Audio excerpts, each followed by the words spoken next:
ചൊല്ലി പ്രാർത്ഥിക്കുക. പരിശുദ്ധാത്മാവേ വരണമേ.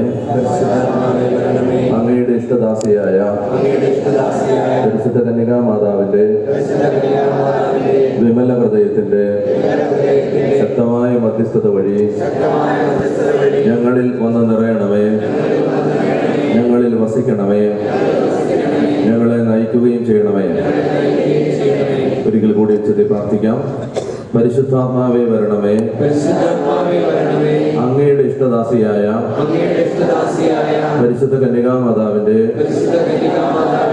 വിമല ഹൃദയത്തിന്റെ ശക്തമായ മധ്യസ്ഥത വഴി ഞങ്ങളിൽ വന്ന് നിറയണമേ, ഞങ്ങളിൽ വസിക്കണമേ, ഞങ്ങളെ നയിക്കുകയും ചെയ്യണമേ. ഈശോയുടെ തിരുഹൃദയത്തിൽ നിന്ന് കാരുണ്യത്തിന്റെ അരുവിയായി ഞങ്ങളിലേക്ക് ഒഴുകിയിറങ്ങിയ തിരുരക്തമേ, തിരുജലമേ, ഞാൻ അങ്ങയിൽ ശരണപ്പെടുന്നു. പരിശുദ്ധ അമ്മയുടെ മാധ്യസ്ഥ അപേക്ഷിച്ച് ഒരുമിച്ച് പ്രാർത്ഥിക്കാം. കൃപ നിറഞ്ഞ മറിയമേ, നിനക്ക് സമാധാനം. നമ്മുടെ കർത്താവിനോടുകൂടെ ഈ സ്ത്രീകളിൽ അനുഗ്രഹിക്കപ്പെട്ടവളാകുന്നു.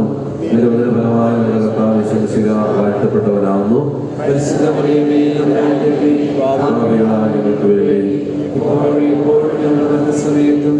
ഞങ്ങൾക്ക് വേണ്ടി പിതാവിനും പുത്രനും പരിശുദ്ധാത്മാവിനും സ്തുതി.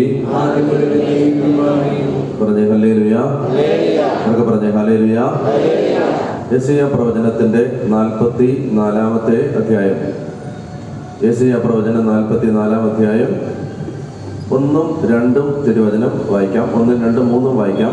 യെശയ്യാ പ്രവചനം 44-ാം അധ്യായം 1, 2, 3 വാക്യങ്ങൾ വായിക്കാം. എൻ്റെ ദാസനായ യാക്കോബേ, ഞാൻ തിരഞ്ഞെടുത്ത ഇസ്രായേലെ കേൾക്കുക. നിന്നെ സൃഷ്ടിക്കുകയും ഗർഭപാത്രത്തിൽ നിനക്ക് രൂപം നൽകുകയും നിന്നെ സഹായിക്കുകയും ചെയ്യുന്ന കർത്താവ് അരുളി ചെയ്യുന്നു. എൻ്റെ ദാസനായ യാക്കോബേ, ഞാൻ തിരഞ്ഞെടുത്ത യശൂണേ, നീ ഭയപ്പെടേണ്ട. വരണ്ട ഭൂമിയിൽ ജലവും ഉണങ്ങിയ നിലത്ത് അരുവികളും ഞാൻ ഒഴുക്കും. നിന്റെ സന്തതികളുടെ മേൽ എൻ്റെ ആത്മാവും നിന്റെ മക്കളുടെ മേൽ എൻ്റെ അനുഗ്രഹവും ഞാൻ വർഷിക്കും. 2 കാര്യങ്ങളാണ് പറയുന്നത്. ഒന്ന്, നിന്റെ സന്തതികളുടെ മേൽ എൻ്റെ ആത്മാവിനെയും നിന്റെ മക്കളുടെ മേൽ എൻ്റെ അനുഗ്രഹത്തെയും ഞാൻ ചൊരിഞ്ഞു തരും. ഇത് ദൈവത്തിൻ്റെ വാഗ്ദാനമാണ്. അപ്പോൾ ഒരിക്കൽ കൂടി ആ 3-ാമത്തെ വാക്യം ഉറക്കെ വായിക്കാം. വരണ്ട ഭൂമിയിൽ ജലവും ഉണങ്ങിയ നിലത്ത് അരുവികളും ഞാൻ ഒഴുക്കും. നിന്റെ സന്തതികളുടെ മേൽ എൻ്റെ ആത്മാവും നിന്റെ മക്കളുടെ മേൽ എൻ്റെ അനുഗ്രഹവും ഞാൻ വർഷിക്കും. എന്നോട് വായിക്കാമോ? വരണ്ട ഭൂമിയിൽ ജലവും അരുവികളും ഞാൻ ഒഴുക്കും. നിന്റെ സന്തതികളുടെ മേൽ എൻ്റെ ആത്മാവും നിന്റെ മക്കളുടെ മേൽ എൻ്റെ അനുഗ്രഹവും ഞാൻ വർഷിക്കും. പറഞ്ഞേ ഹല്ലേലൂയ. ഇതിലേതാണ് ആദ്യം വേണ്ടത്? ആത്മാവാണോ അനുഗ്രഹമാണോ?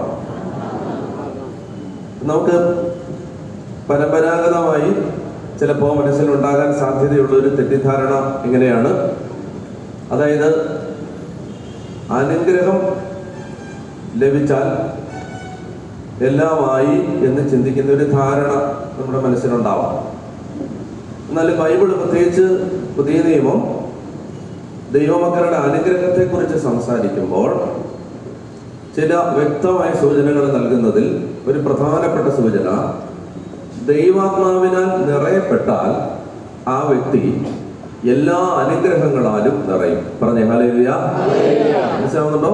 അതായത് അനുഗ്രഹം വാങ്ങുക എന്നുള്ളതല്ല, മറിച്ച് അനുഗ്രഹം എപ്പോഴും ബൈ പ്രോഡക്റ്റ് ആണ്, ഉപോൽപ്പന്നമാണ്. പറഞ്ഞേ ഹല്ലേലൂയ. എൻ്റെ മനസ്സിലുള്ള ഉദാഹരണം, ഞാൻ എൻ്റെ ചെറുപ്പത്തിൽ എൻ്റെ അമ്മ ഈ എണ്ണയാട്ടാനായിട്ട് മില്ലിൽ എന്നെ വിടുമായിരുന്നു. എണ്ണയാട്ടുകാരെന്ന് പറഞ്ഞാൽ മനസ്സിലാവും. ഈ കൊപ്ര ഉണങ്ങി അത് ഉണങ്ങിയിട്ട് അത് മില്ലുണ്ട്, ഞങ്ങളുടെ നാട്ടിൽ മില്ലുണ്ട്. ആ മില്ലിൽ കൊണ്ട് ആട്ടി എണ്ണയുമായിട്ട് വരണം. അപ്പോൾ അങ്ങനെ വിടുന്ന സമയത്ത് ഞാൻ പോയി അവിടെ മില്ലിൽ നിന്ന് അത് കൊടുത്ത് വരുമ്പോൾ അങ്ങോട്ട് പോകുമ്പോൾ എൻ്റെ കയ്യിൽ ഒരു ചാക്ക് മാത്രമേ കാണൂ. ഇങ്ങോട്ട് വരുമ്പോൾ എൻ്റെ കയ്യിൽ 2 കാര്യങ്ങളുണ്ടാവും. എന്തൊക്കെയാണ്? അറിയാല്ലേ? എന്താണ്? എണ്ണയും എണ്ണയും പിണ്ണാക്കും. അപ്പോൾ അല്ലേ, എണ്ണയും പിണ്ണാക്കും.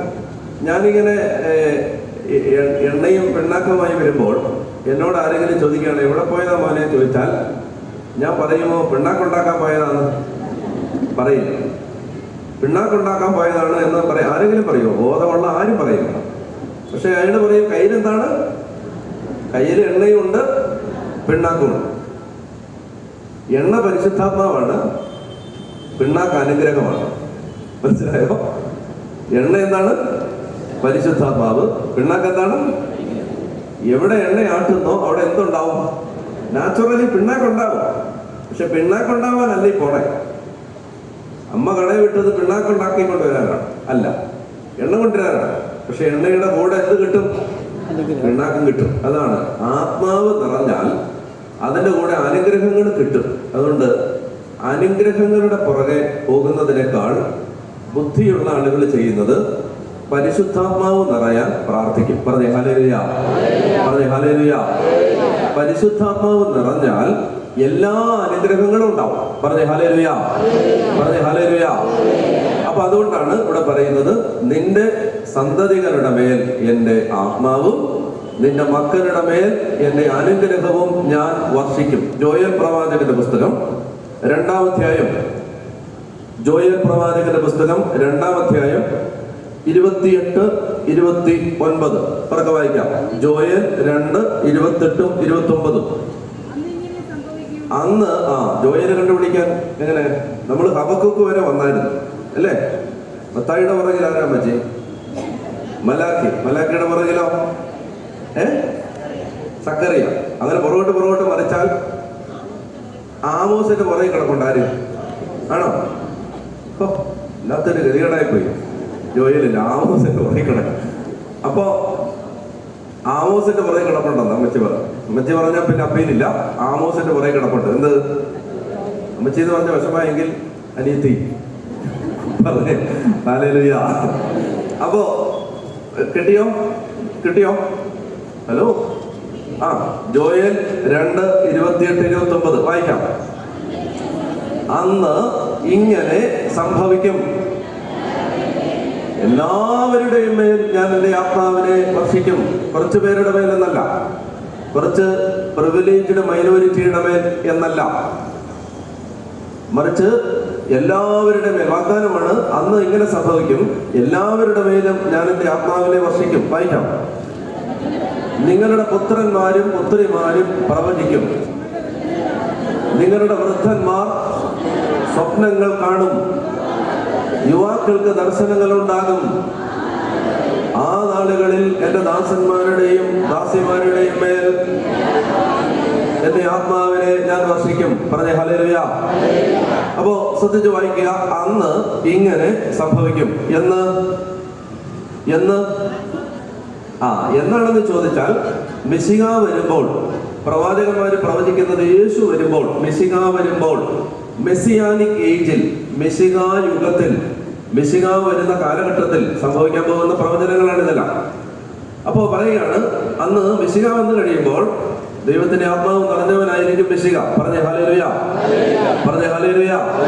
ദൈവത്തിന്റെ ആത്മാവിനാൽ നിറഞ്ഞവനായിരിക്കും മെസ്സിഹ. അപ്പൊ ആ മെസ്സിഹ വന്നു കഴിയുമ്പോൾ അന്ന് എല്ലാവരുടെ മേലും ഞാൻ എൻ്റെ ആത്മാവിനെ വർഷിക്കും. വായിക്കാം. അപ്പൊ പറയുന്നത് എല്ലാവരുടെയും മേൽ എന്നാണ്. എല്ലാവരുടെയും മേൽ പരിശുദ്ധാത്മാവിനെ. ഇങ്ങോട്ട് നോക്കിയൊന്ന്. പരിശുദ്ധാത്മാവിനെ സ്വീകരിക്കാൻ യോഗ്യതയില്ലാത്ത ആരെങ്കിലും ഇതിനകത്തുണ്ടോ? നിങ്ങൾക്ക് ഉറപ്പില്ല. പരിശുദ്ധാത്മാവിനെ സ്വീകരിക്കാൻ കുറേ അധികം ആളുകളുടെ മനസ്സിലൊരു തെറ്റിദ്ധാരണയുണ്ട്. പരിശുദ്ധാത്മാവ് എന്ന് പറയുന്നത് ദൈവം നമ്മൾ നല്ല സംശുദ്ധമായ കറകളഞ്ഞ പുണ്യപൂർണതയുള്ള ഒരു ജീവിതം നയിക്കുമ്പോൾ നമുക്ക് ദൈവം തരുന്ന ഒരു അവാർഡാണ് പരിശുദ്ധാത്മാവ്. ആണോ? അല്ല. ഈശോ പറഞ്ഞെന്താണ്? വായിക്കും. യോഹന്നാൻ 15:14. ഈശോ പരിശുദ്ധാത്മാവിനെ വാഗ്ദാനം ചെയ്തത് പുണ്യപൂർണതയ്ക്ക് തരുന്ന അവാർഡായിട്ടല്ല, പിന്നെന്താണ്? വായിക്കും. യോഹന്നാൻ 15:14 വായിക്കും. എന്താണ്?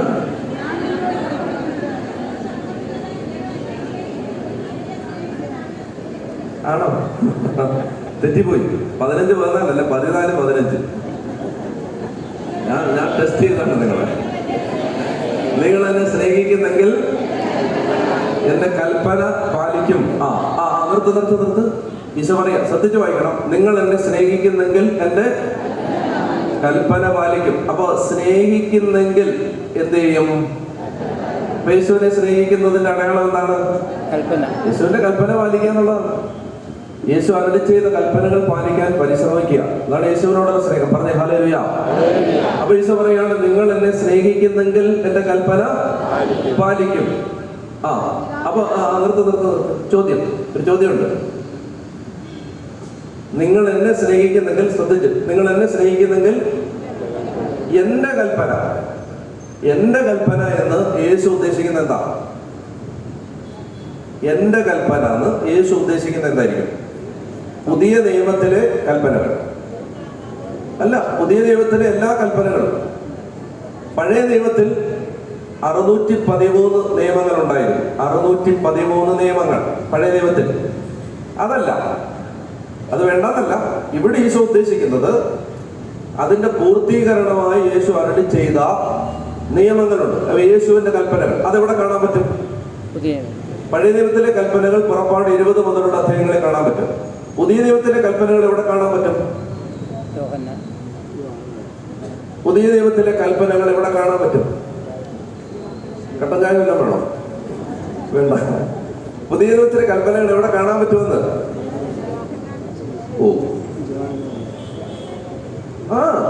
സുവിശേഷത്തിൽ, പിന്നെ അപ്പസ്തോലന്മാരുടെ ലേഖനങ്ങളിൽ പുതിയ നിയമത്തിലെ കൽപ്പനകൾ കാണാൻ പറ്റും. പറഞ്ഞേ ഹല്ലേലൂയ. ഒരു പുതിയ നിയമത്തിലെ കൽപ്പന ഞാൻ എപ്പോഴും പറയുന്നതാണ്. ഞാനും ഓൾസൺ ചേട്ടനും ഞങ്ങളുടെ ടീമിലെ കുറച്ച് ആളുകൾ ഒരുമിച്ചിരുന്ന് പ്രാർത്ഥിക്കുമ്പോൾ ഞാൻ ബൈബിൾ തുറന്നപ്പോൾ ഒരു വചനം കിട്ടി. ആ വചനം ഇങ്ങനെയാണ്: 1 തിമോത്തി 5:1. എടുക്കണ്ട. 1 തിമോത്തി 5:1. നിന്നെക്കാൾ പ്രായമുള്ളവരെ ശകാരിക്കരുത്. കണ്ടണേ, ആരൊക്കെയിരുന്ന് ബൈബിൾ വായിക്കുമ്പോഴാണ്? ഞങ്ങൾ ഒരുമിച്ചിരുന്ന് ബൈബിൾ വായിക്കുമ്പോൾ കർത്താവ് സംസാരിക്കുന്ന വചനത്തിലൂടെ നിന്നെക്കാൾ പ്രായമുള്ളവരെ ശകാരിക്കരുത്.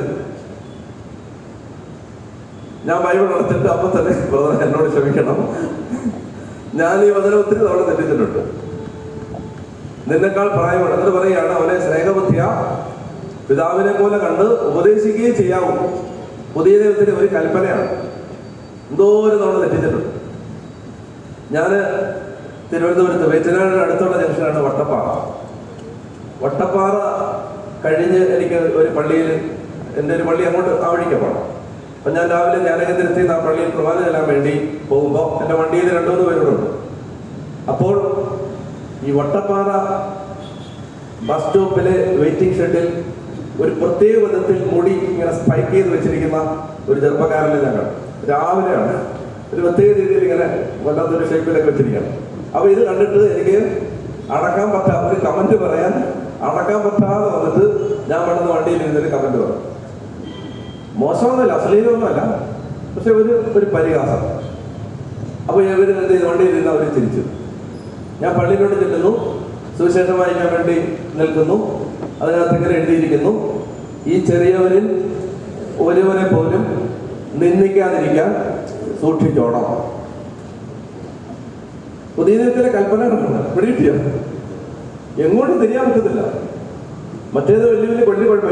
നിങ്ങൾക്ക് എന്നാ തോന്നുന്നു? ഏതാ ബുദ്ധിമുട്ട്? പഴയ നിയമത്തിലെ കൽപ്പന അനുസരിക്കാനാണോ? ഏതാ എളുപ്പം? പഴയ നിയമം അനുസരിക്കാനാണോ പുതിയ നിയമം അനുസരിക്കാനാണോ? ഏതാ എളുപ്പം? പുതിയ നിയമം അനുസരിക്കാനാണ് എളുപ്പം, അല്ലേ? പറഞ്ഞുതരാം. പഴയ നിയമത്തിൽ എങ്ങനെയുണ്ടായിരുന്നു? എന്താണ്? കൊല്ലരുത്, കൊല്ലുന്നവൻ ന്യായവിധിക്ക് അർഹനാകും. ഒരു സമാധാനമുണ്ട്, നമ്മൾ ആരെയും കൊന്നിട്ടില്ല. അങ്ങനെ സമാധാനപ്പെട്ടിരിക്കുമ്പോഴാണ് ഇതാ പുതിയ നിയമം വരുന്നു. നിന്റെ സഹോദരനോട് കോപിക്കരുത്, നിന്റെ സഹോദരനെ ദോഷ എന്ന് വിളിക്കരുത്, അവൻ നരകാഗ്നിക്കിരയായി തീരും. പഴയ നിയമം പറയുന്നത് വ്യഭിചാരം ചെയ്യരുത്, ഒരു സമാധാനം ഉണ്ടായിരുന്നു. പുതിയ നിയമം പറയുകയാണ് ആസക്തിയോടെ പറ, സ്ത്രീയെ, പുരുഷനെ. അങ്ങനെ ശ്രമിക്കണ്ട. ഇത് ഒരു ഡിപ്പാർട്ട്മെന്റിന് മാത്രം റിസർവ് ചെയ്തിരിക്കുന്ന ഭാഗമൊന്നുമല്ല. ഇന്ന് ആണുങ്ങളൊക്കെ കൂടുതൽ നോക്കുന്ന പെണ്ണുങ്ങളാണ്. പറഞ്ഞേ ഹല്ലേലൂയ. അപ്പോ എന്താണ് ഈ ആസക്തിയോടെ സ്ത്രീയെ അഥവാ പുരുഷനെ നോക്കുന്നവർ ആടടക്കം ഒരു സമാധാനത്തിൽ ജീവിച്ചുകൊണ്ടിരുന്നതാണ്. ഇപ്പൊ വ്യഭിചാരിയായി. പറഞ്ഞേ ഹല്ലേലൂയ. കൊലപാതകിയായി, വ്യഭിചാരിയായി. എന്നിട്ട് പറയാണ് നിന്റെ വാക്കുകൾ അതേ എന്നോ അല്ല എന്നോ ആയിരിക്കട്ടെ. അതിൽ കൂടുതലുള്ളത് ആരിൽ നിന്ന് വരുന്നു? പിശാചിൽ നിന്ന് വരുന്നു. അപ്പൊ ഇനി പറ, ഏതാ എളുപ്പം? ഹലോ പറ. പുതിയ നിയമമാണ് എളുപ്പം എന്ന് പറഞ്ഞ അമ്മച്ചി പറ, ഏതാ എളുപ്പം? അയ്യോ, പഴയ നിയമമായിരുന്നു എളുപ്പം. പഴയ നിയമമായിരുന്നു സത്യം പറഞ്ഞ എളുപ്പം. വലിയ കുഴപ്പമില്ലാതൊക്കെ മലമില്ലാതൊക്കെ നെഞ്ചു നിവർത്തി നടക്കാമായിരുന്നു. പുതിയ നിയമം വന്നു. എന്ത് ചെയ്തു? നമ്മള് എല്ലാ അർത്ഥത്തിലും പാപികളാണെന്ന് പുതിയ നിയമം നമ്മളെ ബോധ്യപ്പെടുത്തി. പറഞ്ഞ ഹല്ലേലൂയ. മനോഹരമായൊരു വചനമുണ്ട് ഗലാത്യ ലേഖനത്തിൽ. ഗലാത്യ ലേഖനം 2-ാം അധ്യായം 3-ാം അധ്യായം. ഗലാത്യ ലേഖനം 3-ാം അധ്യായം 22-ാമത്തെ വാക്യം. ഗലാത്യ ലേഖനം 3-ാം അധ്യായം 22-ാമത്തെ വാക്യം. എന്നാൽ ഉറക്കെ വായിക്ക്. ഗലേഷ്യൻസ് 3:22 ഉറക്കെ വായിച്ച്. എന്നാൽ യേശുക്രിസ്തുവിലുള്ള വിശ്വാസം വഴി വിശ്വാസികൾ വാഗ്ദാനം പ്രാപിക്കേണ്ടതിന് എല്ലാവരും പാപത്തിന് അധീനരാണെന്ന് വിശുദ്ധ ഗ്രന്ഥം പ്രഖ്യാപിച്ചു. പുതിയ നിയമം എന്താണ് നമ്മളെ ബോധ്യപ്പെടുത്തിയത്? എല്ലാവരും പാപത്തിന് അധീനരാണ്. റോമാലേഖനം 3-ാം അധ്യായം വിശുദ്ധ ഗ്രന്ഥം നമ്മളെ ബോധ്യപ്പെടുത്തി എല്ലാവരും പാപത്തിന് അധീനരാണ്. റോമാലേഖനം 3-ാം അധ്യായം 9 മുതലുള്ള വാക്യങ്ങൾ. അപ്പോഴെന്ത്? യഹൂദനായ നമുക്ക് എന്തെങ്കിലും മേന്മയുണ്ടോ? ഇല്ല, അശേഷമില്ല. യഹൂദരും ഗ്രീക്കുകാരും യഹൂദരും വിജാതീയരും പാപത്തിന് അധീനരാണെന്ന് നമ്മൾ മുമ്പേ കുറ്റപ്പെടുത്തിയല്ലോ. ഇങ്ങനെ എഴുതപ്പെട്ടിരിക്കുന്നു. വായിക്കൽ. നീതിമാനായി ആരുമില്ല, ഒരുവൻ പോലുമില്ല. കാര്യം ഗ്രഹിക്കുന്നവനില്ല, ദൈവത്തെ അന്വേഷിക്കുന്നവനില്ല.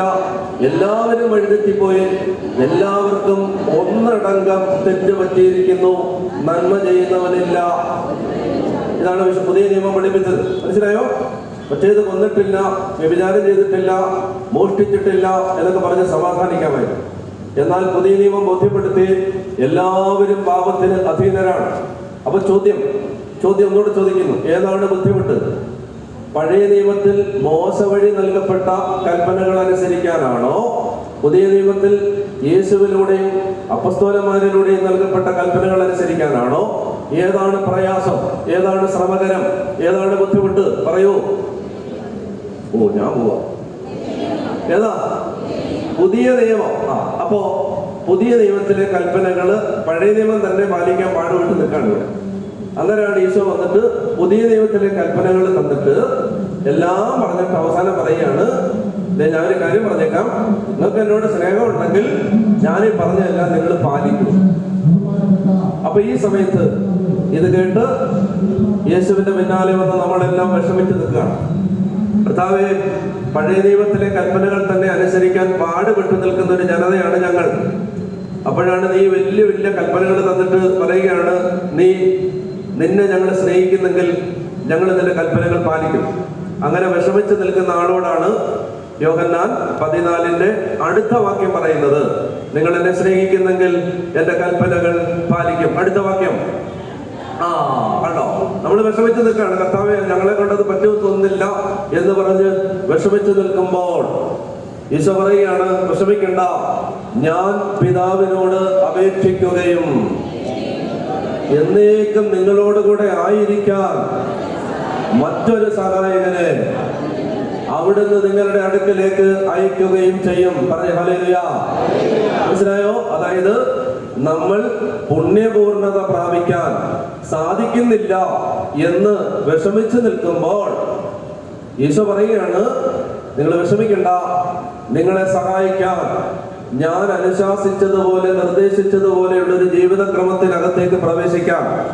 നിങ്ങൾക്ക് കഴിയില്ല എന്നോർത്ത് നിങ്ങൾ ഭാരപ്പെടുമ്പോൾ ഞാൻ നിങ്ങളോട് പറയുകയാണ്, ഞാൻ പിതാവിനോട് അപേക്ഷിക്കുകയും എന്നേക്കും, കുറച്ചു കാലത്തേക്ക്, 6 മാസത്തേക്ക്, 15 ദിവസത്തേക്ക്, ധ്യാനം കൂടി 4 ദിവസത്തേക്ക് എന്നല്ല, എന്നേക്കും നിങ്ങളോട് കൂടെ ആയിരിക്കാൻ മറ്റൊരു സഹായകനെ അവിടുന്ന് നിങ്ങളുടെ പക്കലേക്ക് അയക്കുകയും ചെയ്യും. പറഞ്ഞേ ഹല്ലേലൂയ, പറഞ്ഞേ ഹല്ലേലൂയ.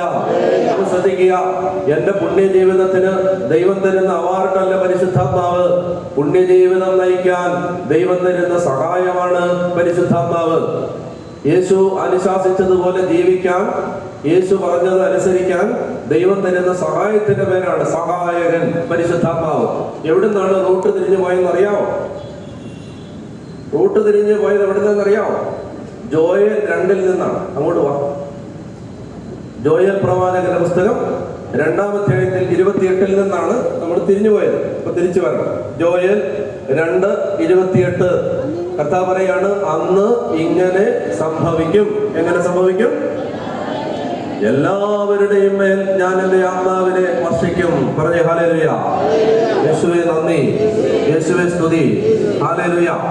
അതായത് പരിശുദ്ധാത്മാവ് പറയുകയാണ്, അന്ന് എല്ലാവരുടെയും മേൽ ഞാൻ എന്റെ ആത്മാവിനെ വർഷിക്കും. അപ്പോ പരിശുദ്ധാത്മാവിനെ സ്വീകരിക്കാൻ യോഗ്യതയില്ലാത്ത ആരെങ്കിലും ഉണ്ടോ? പാപികളല്ലാത്ത ആരെങ്കിലും ഉണ്ടോ അവിടെ? പാപികൾക്കെല്ലാം യോഗ്യതയുണ്ട്. എന്ത്? ഈശോ തരുന്ന പരിശുദ്ധാത്മാവിനെ സ്വീകരിക്കാൻ എല്ലാ പാപികൾക്കും അതിനുള്ള യോഗ്യതയുണ്ട്. പറഞ്ഞേ ഹല്ലേലൂയ, പറഞ്ഞേ ഹല്ലേലൂയ. അപ്പൊ അതാണ് പറഞ്ഞത്, കുറച്ചു പേരുടെ, ഒരു പ്രിവിലേജ്ഡ് മൈനോറിറ്റിയുടെ മേലല്ല, തെരഞ്ഞെടുക്കപ്പെട്ട ഒരു ന്യൂനപക്ഷത്തിന്റെ മേലല്ല, മറിച്ച് എല്ലാവരുടെയും മേൽ, എല്ലാവരുടെയും മേൽ എന്റെ ആത്മാവിനെ ഞാൻ വർഷിക്കും. പറഞ്ഞേ ഹല്ലേലൂയ. ഇനി വായിക്കാം.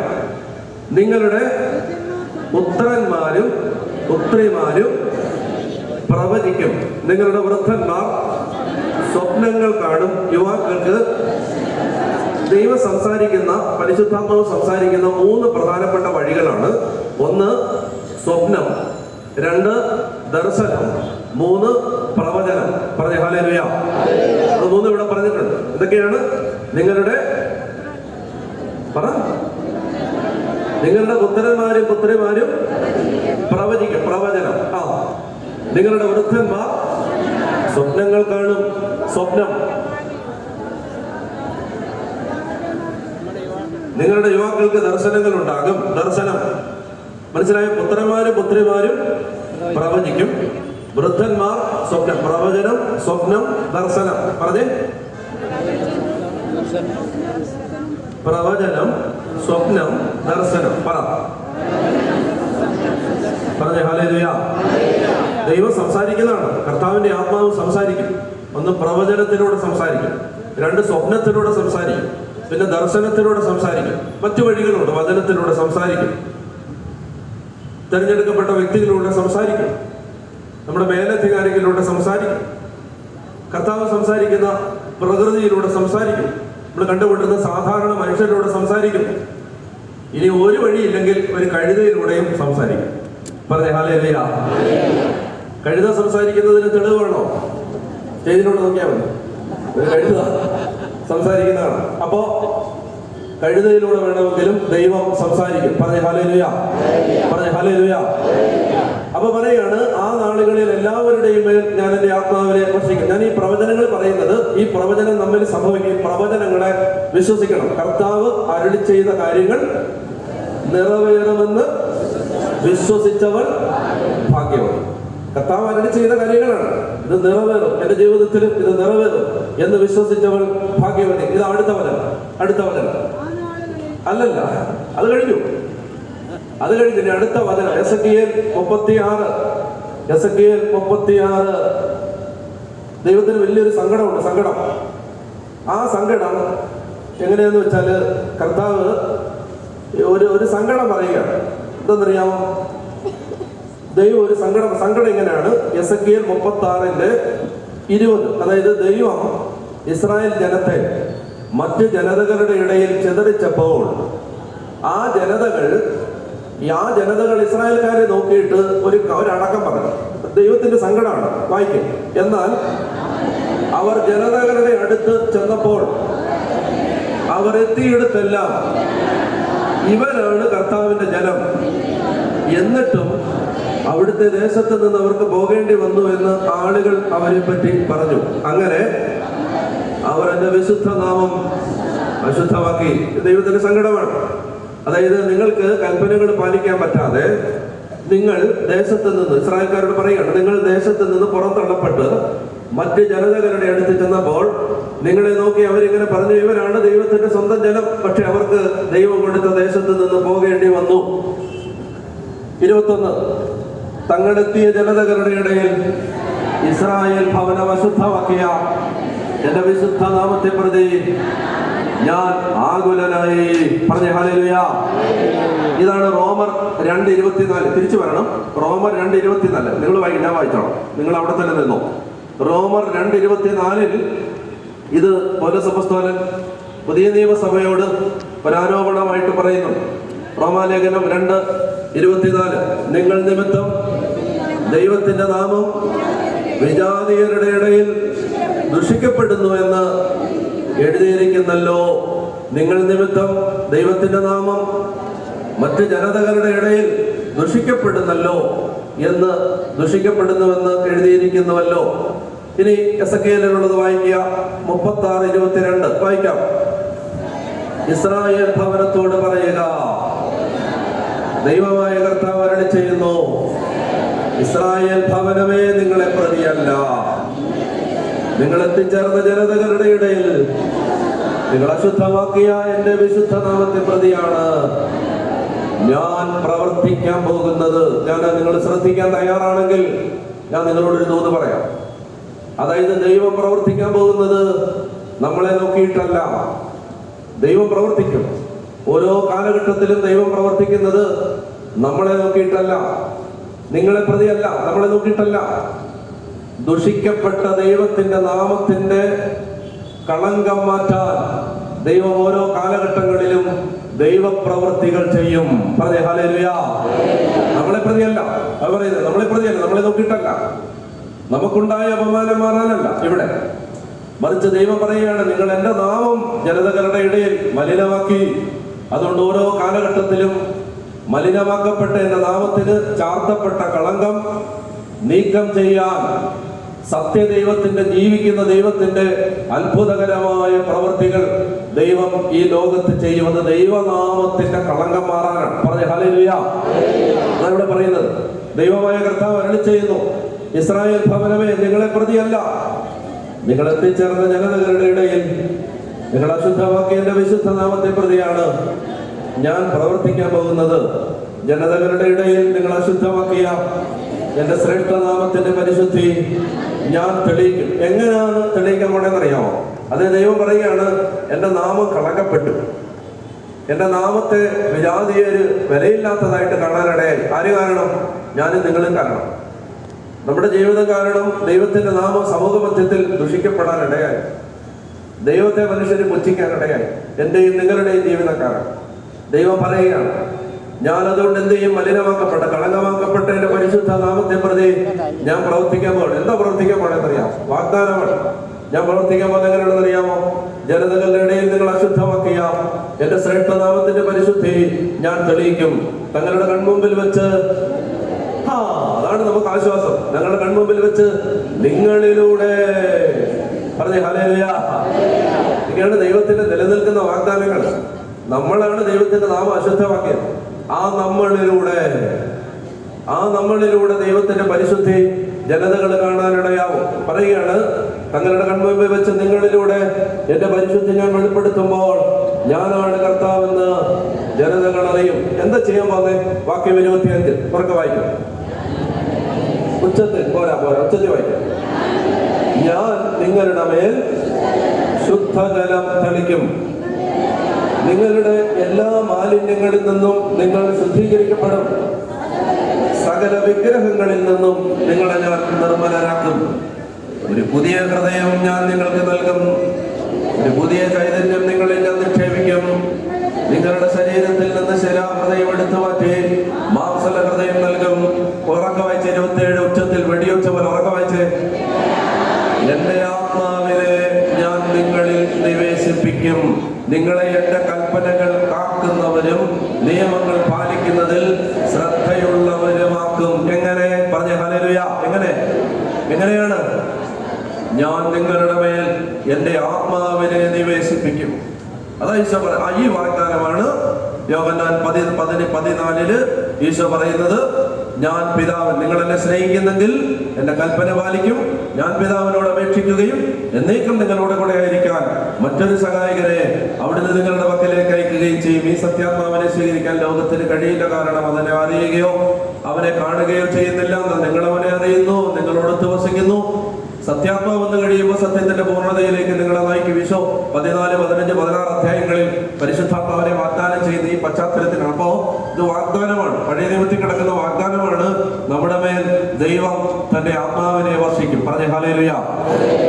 എഴുന്നേറ്റ് നിൽക്കാം. അതുകൊണ്ട് ഈ രാത്രിയിൽ നമ്മൾ ദൈവത്തിന്റെ തിരുസന്നിധിയിൽ ഇരുന്നുകൊണ്ട് പ്രാർത്ഥിക്കാൻ പോകേണ്ട. ദൈവമേ, നിന്റെ ആത്മാവിനെ ഞങ്ങളുടെ മേൽ വർഷിക്കണമേ. ഞങ്ങളുടെ മേൽ, ഞങ്ങളുടെ കുടുംബങ്ങളുടെ മേൽ, ഞങ്ങളുടെ മക്കളുടെ മേൽ, തലമുറയുടെ മേൽ എല്ലാം നിന്റെ ആത്മാവിനെ വർഷം. ഈ ആത്മാവ് വന്ന് എല്ലാ ചങ്ങലകളും വഴിക്കണം. ഞാൻ അതിനെക്കുറിച്ച് വിശദീകരിക്കാൻ ശ്രമിക്കാം. പരിശുദ്ധാത്മാവ് വന്ന് നമ്മൾ അനുഗ്രഹമുള്ളവരാകാൻ എന്ത് ചെയ്താൽ മതി? എല്ലാ മേഖലയിലും കണ്ടോ ചേച്ചി, അമ്മച്ചി ഉണ്ടല്ലോ, എല്ലാ മേഖലയിലും അനുഗ്രഹിക്കപ്പെടാൻ എന്ത് ചെയ്താൽ മതി?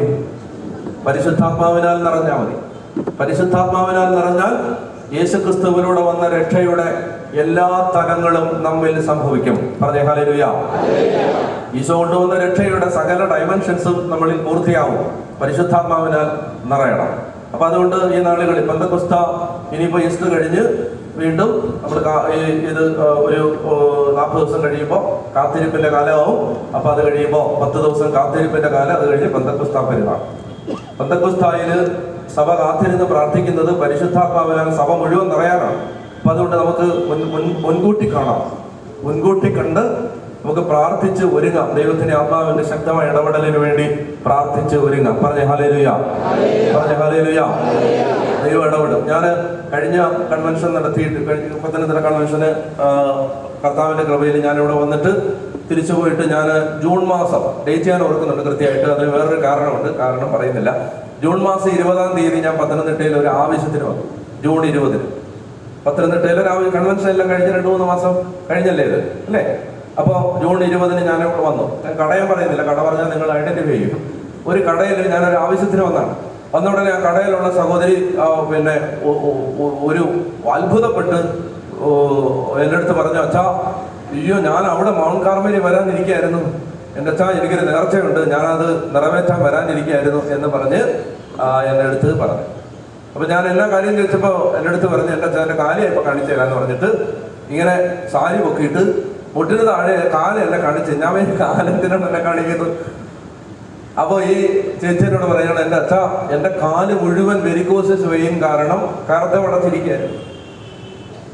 പത്തനംതിട്ട കൺവെൻഷനിൽ ഞാൻ വന്ന് വചനം കേട്ട് ആരാധിച്ച് മടങ്ങിപ്പോയി. എൻ്റെ കാലിൽ ഒരൊറ്റ വെരിക്കോസസ് വെയിൻ പോലും ഇല്ലാതെ ഞാൻ നോക്കുമ്പോണ്ടല്ലോ നല്ല വെളുവെള്ളാന്നിരിക്കുന്ന കാല്. ഞാൻ കണ്ടാണ് കേട്ടോ, വെളുവെള്ളാന്നിരിക്കുന്നത്. അതായത് എനിക്കറിയാം വെരിക്കോസസ് വെയിൻ എന്താന്ന്. അപ്പോ അത് കംപ്ലീറ്റ് ആയിട്ട് കർത്താവ് വെരിക്കോസസ് വെയിൻ സുഖപ്പെടട്ടെ എന്ന് പറഞ്ഞ് ഇവിടെ പ്രാർത്ഥിച്ച ആരെങ്കിലും ഇല്ലല്ലോ. ഇതാണ് എല്ലാ കൺവെൻഷൻ സംഭവിക്കുന്നുണ്ട്, നമ്മൾ പറയുന്നില്ലെന്നേ ഉള്ളൂ. അപ്പോ ഇത് ദൈവത്തിന്റെ ആത്മാവ്. ഇങ്ങനെ നമ്മൾ കർത്താവിന്റെ വചനം കേട്ടുകൊണ്ടിരിക്കുമ്പോൾ തുടക്കത്തിൽ തന്നെ ദൈവത്തിന്റെ ആത്മാവ് സുഖപ്പെടുത്തിക്കൊണ്ടിരിക്കുകയാണ്. പറഞ്ഞേ ഹല്ലേലൂയ, പറഞ്ഞേ ഹല്ലേലൂയ. അതിശക്തമായ ദൈവത്തിന്റെ ഇടപെടലുണ്ടാവും. അത് നിൽക്കാൻ ബുദ്ധിമുട്ടുണ്ടെങ്കിൽ ഇരുന്നോണേ, എന്നിട്ട് കാര്യങ്ങൾ പെട്ടെന്ന് പറയാം. അതായത് നമ്മൾ വചനം വെറുതെ നിങ്ങൾ ചിന്തിക്കരുത്, ഇത് കുറച്ചിങ്ങനെ വചനമൊക്കെ ഇങ്ങനെ പറയുന്നു, വായിക്കുന്നു, പോകുന്നു, അങ്ങനെയല്ല. ദൈവപ്രവൃത്തികൾ നടന്നുകൊണ്ടിരിക്കുകയാണ്. ഞാൻ എല്ലാ ഞായറാഴ്ചയും രാത്രി 9 മണിക്ക് ഓൺലൈനിൽ യൂത്തിന് വേണ്ടി ഒരു ശുശ്രൂഷ നടത്താറുണ്ട്. ജീസസ് എൻകൗണ്ടർ എന്നാണ് അതിന്റെ പേര്. ഇന്നലെ രാത്രിയിലും ഉണ്ടായിരുന്നു. അപ്പോൾ ഈ ജീസസ് എൻകൗണ്ടർ യൂത്തിന് വേണ്ടിയുള്ള ശുശ്രൂഷ, ഈ ശുശ്രൂഷയിൽ ഒരു അത് തുടങ്ങിയ സമയത്താണ് ഒരു ചെറുപ്പക്കാരൻ അവൻ സാക്ഷ്യപ്പെടുത്തുകയാണ്, അച്ഛാ, ഞാൻ ഈ ജീസസ് എൻകൗണ്ടറിൽ ജോയിൻ ചെയ്ത്, ജീസസ് എൻകൗണ്ടറിൽ എന്താ പറയുന്നത് അറിയാം, ഈശോയെ ആഴത്തിൽ അനുഭവിക്കാൻ വേണ്ടി 1-2 കാര്യം ഞാനൊരു 5-6 മിനിറ്റ് സംസാരിക്കും. പിന്നെ കുട്ടികൾ അവരുടെ ജീവിതത്തിൽ ഈശോ ഇടപെട്ടതും അവർ ഈശോയെ പങ്കുവെച്ചതുമായ കാര്യങ്ങൾ ഷെയർ ചെയ്യും. അവസാനം ഞാനൊരു 2 മിനിറ്റ് പ്രാർത്ഥിക്കും. ഇതാണ് 1 മണിക്കൂർ സർവീസ്. അപ്പോൾ അതുകൊണ്ട് അല്ലാതെ വേറെ രോഗശാന്തി ശുശ്രൂഷയോ മനസാന്തര ശുശ്രൂഷയോ ഒന്നുമില്ല. ഇങ്ങനെ ജസ്റ്റ് സംസാരിക്കും, പ്രാർത്ഥിക്കും, ആളുകൾ സാക്ഷിയൊക്കെ പറയും, അങ്ങനെയാണ്. ഇവൻ കപ്പലിൽ ജോലിയാണ്, ഷിപ്പിലാണ്. അപ്പൊ ഇവൻ എന്ത് ചെയ്യുന്നുണ്ട്, ഷിപ്പിലായതുകൊണ്ട് അവന് സിഗരറ്റ് കിട്ടാത്തത് കൊണ്ട് കെട്ടുകണക്കിന് സിഗരറ്റ് അവൻ കരയ്ക്ക് ഇറങ്ങുമ്പോൾ കെട്ടുകണക്കിന് സിഗരറ്റ് വാങ്ങി വെച്ചിട്ടുണ്ട്. അത്രയും പുകവലിയുടെ അഡിക്റ്റാണ്. എന്ത് ചെയ്തു, നമ്മൾ ഈ ഓൺലൈനിൽ സൂമിലാണ്, നേരിട്ട് പോലല്ല കേട്ടോ, സൂമിൽ ഈ ശുശ്രൂഷയിൽ 2-3 മിനിറ്റ് ഒരു വചനം പറഞ്ഞ് ഒരു 5-6 മിനിറ്റ് ഒന്ന് സംസാരിച്ചു. അത് കഴിഞ്ഞ് കുട്ടികൾ സാക്ഷ്യം പറഞ്ഞു. പിന്നെ അവസാനം 1 മിനിറ്റ് പ്രാർത്ഥിച്ചു. ഇവൻ ഈ ശുശ്രൂഷയിൽ പങ്കെടുക്കുന്ന സമയത്ത് പരിശുദ്ധാത്മാവ് അകത്ത് ഇങ്ങനെ അവനോട് പറയാണ്, എഴുന്നേറ്റ് പോയി ഈ സിഗരറ്റെല്ലാം എടുത്ത് കടലിലെറിയുക, എന്നിട്ട് പുകവലി എന്നേക്കമായിട്ട്. അപ്പൊ അവന് ചിന്തിക്കാൻ വിശ്വസിക്കാൻ പോലും പറ്റില്ല. അവൻ പുകവലിയുടെ അഡിക്റ്റാണ്. അവനെങ്ങനെയാണ് ഇത് മാറ്റാൻ പറ്റുന്നത്? പരിശുദ്ധാത്മാവിന്റെ പ്രേരണയിൽ അവൻ എഴുന്നേറ്റ് പോയി വാങ്ങിച്ചു വെച്ചിരുന്ന കെട്ടുകണക്കിന് സിഗരറ്റ് എടുത്ത് കടലിലെറിഞ്ഞു. പിറ്റേ ഞായറാഴ്ച രാത്രിയിൽ അവൻ സാക്ഷ്യപ്പെടുത്തുകയാണ്, എനിക്ക് പുകവലിക്കാനുള്ള ആഗ്രഹം പരിശുദ്ധാത്മാവ് പരിപൂർണമായി എന്നിൽ നിന്ന് എടുത്തു മാറ്റി. പറഞ്ഞ ഹല്ലേലൂയ. ദൈവവചനം കേട്ടുകൊണ്ടിരിക്കുമ്പോ പെട്ടെന്ന്, അത് 1 മിനിറ്റ് ആണെങ്കിലും 1 മണിക്കൂറാണെങ്കിലും ദൈവത്തിന്റെ ആത്മാവ് പ്രവർത്തിക്കും. അപ്പൊ അതുകൊണ്ട് നമ്മൾ എന്ത് ചെയ്യും, ഉണർവോടെ വചനം കേൾക്കണം. ഒരു വചനം പോലും പാഴായി പോകരുത്. ദൈവത്തിന്റെ ആത്മാവിൽ നമ്മൾ ആശ്രയിച്ച് കർത്താവ് സംസാരിക്കുന്നത് ഇങ്ങനെ പറഞ്ഞുകൊണ്ടിരിക്കുമ്പോൾ നമ്മൾ എന്ത് ചെയ്യണമെന്നറിയാമോ, ദൈവത്തിന്റെ ആത്മാവിന്റെ സ്വരം കേൾക്കാൻ ആഗ്രഹിച്ച് നന്നായിട്ട് വചനം വായിച്ച് പ്രാർത്ഥിക്കണം. അപ്പൊ അങ്ങനെ ഒരു കൃപ ദേശത്ത് മുഴുവൻ എല്ലാ അനുഗ്രഹങ്ങളും വർഷിക്കപ്പെട്ട് നമ്മൾ മടങ്ങിപ്പോകും. കർത്താവ് നമ്മളിൽ പ്രവർത്തിക്കും. കരങ്ങൾ ഉയർത്താം, കണ്ണടയ്ക്കാം. കരങ്ങൾ ഉയർത്തുന്നത് ആരാധനയാണ്. നന്നായിട്ട് കൈമുട്ടുകളൊക്കെ നിവർത്തി പറ്റുന്നിടത്തോളം അവരവരുടെ ആരോഗ്യം അനുസരിച്ച് നന്നായിട്ട് കരങ്ങൾ ഉയർത്തി ഒരു 10-20 പേര് നിങ്ങളുടെ സ്വരം കേൾക്കട്ടെ. ഉച്ചത്തിൽ സ്തുതിക്കാവോ. ഹല്ലേലൂയ.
ഭൂമിയിൽ തീയിടാനാണ് ഞാൻ വന്നത്.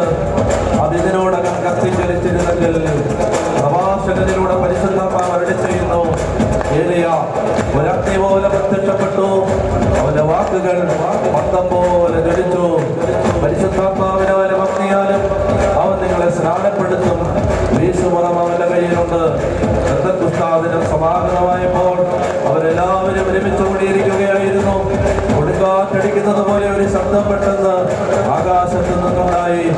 അതവർ സമ്മേളിച്ചിരുന്ന വീട് മുഴുവൻ നിറഞ്ഞു. അഗ്നിജ്വാലകൾ പോലെയുള്ള നാവുകൾ ഞങ്ങൾ ഓരോരുത്തരുടെ മേലും വന്നു നിൽക്കുന്നതായി അവർ കണ്ടു. അവരെല്ലാവരും പരിശുദ്ധാത്മാവിനാൽ നിറഞ്ഞു.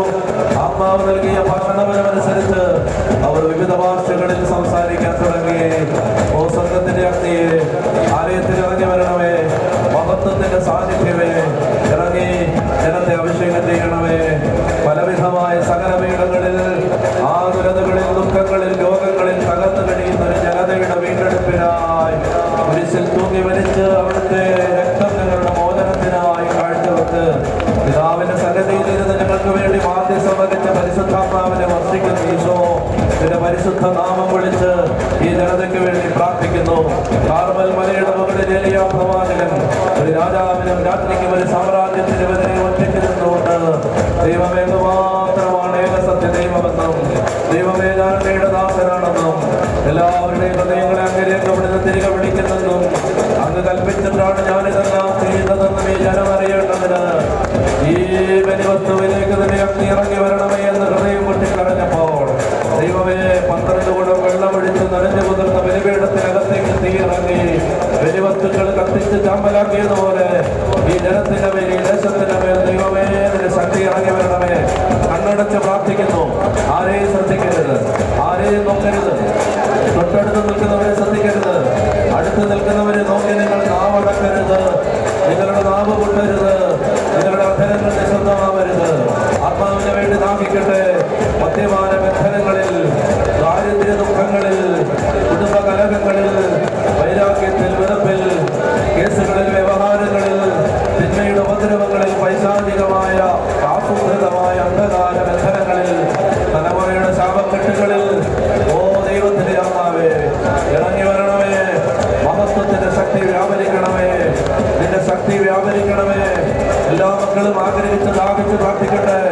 ആരെയും ശ്രദ്ധിക്കരുത്. ഭാഷാവരങ്ങൾ ലഭിക്കുന്നവർ ഭാഷാവരത്തിൽ ശ്രദ്ധിക്കട്ടെ. നിലവിളിച്ച് പ്രാർത്ഥിക്കുന്ന വിഷയം കിട്ടുന്നവർ നിലവിളിച്ച് പ്രാർത്ഥിക്കട്ടെ. കരയാൻ കൃപ കിട്ടുന്നവർ കരഞ്ഞ് പ്രാർത്ഥിക്കട്ടെ. ആരെയും പരിസരം ശ്രദ്ധിക്കാതെ യേശുവിനെ ആരാധിക്കട്ടെ. മഹത്വം വ്യാപരിക്കണമേ. മഹത്വം വ്യാപരിക്കണമേ. Lord, we need your Holy Spirit. We need your anointing. We need the power. We need the glory. എതികെട്ടൊരു കാലത്തിന്റെ ദൈവനിഷേധങ്ങൾക്ക് നേരെ വിശ്വാസത്തിന്റെ പരിചയം പ്രതിരോധവും തീർക്കാൻ ഇതിന്റെ ആത്മാവിന്റെ ശക്തി ഇറങ്ങി വരണമേ. ഞങ്ങളുടെ ദുഷിച്ച ജീവിതങ്ങളാൽ മലിനമാക്കപ്പെട്ടതിന്റെ പരിശുദ്ധ നാമത്തിന്റെ കളങ്കം മാറ്റാൻ ഭാവികളായ ഞങ്ങളിലൂടെ നിന്റെ മഹത്വം ഇറങ്ങി വരണമേ. നിന്റെ പരിശുദ്ധി വെളിപ്പെടണമേ. നിന്റെ ശക്തി വെളിപ്പെടണമേ. ഉച്ചത്തിൽ വിളിക്കുന്ന ഈശോയെ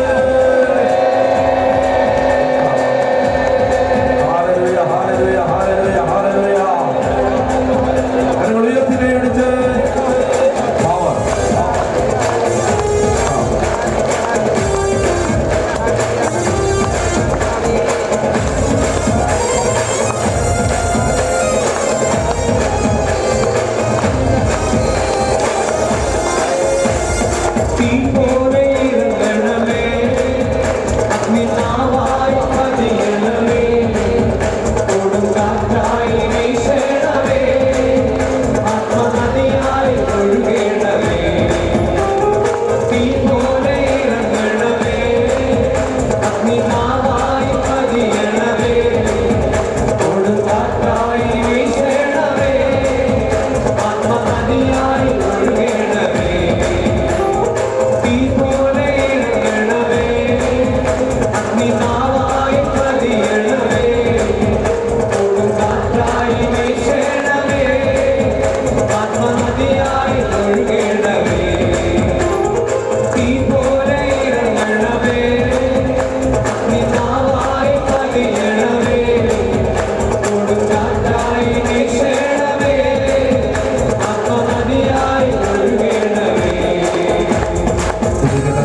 പ്രാർത്ഥിക്കാവോ?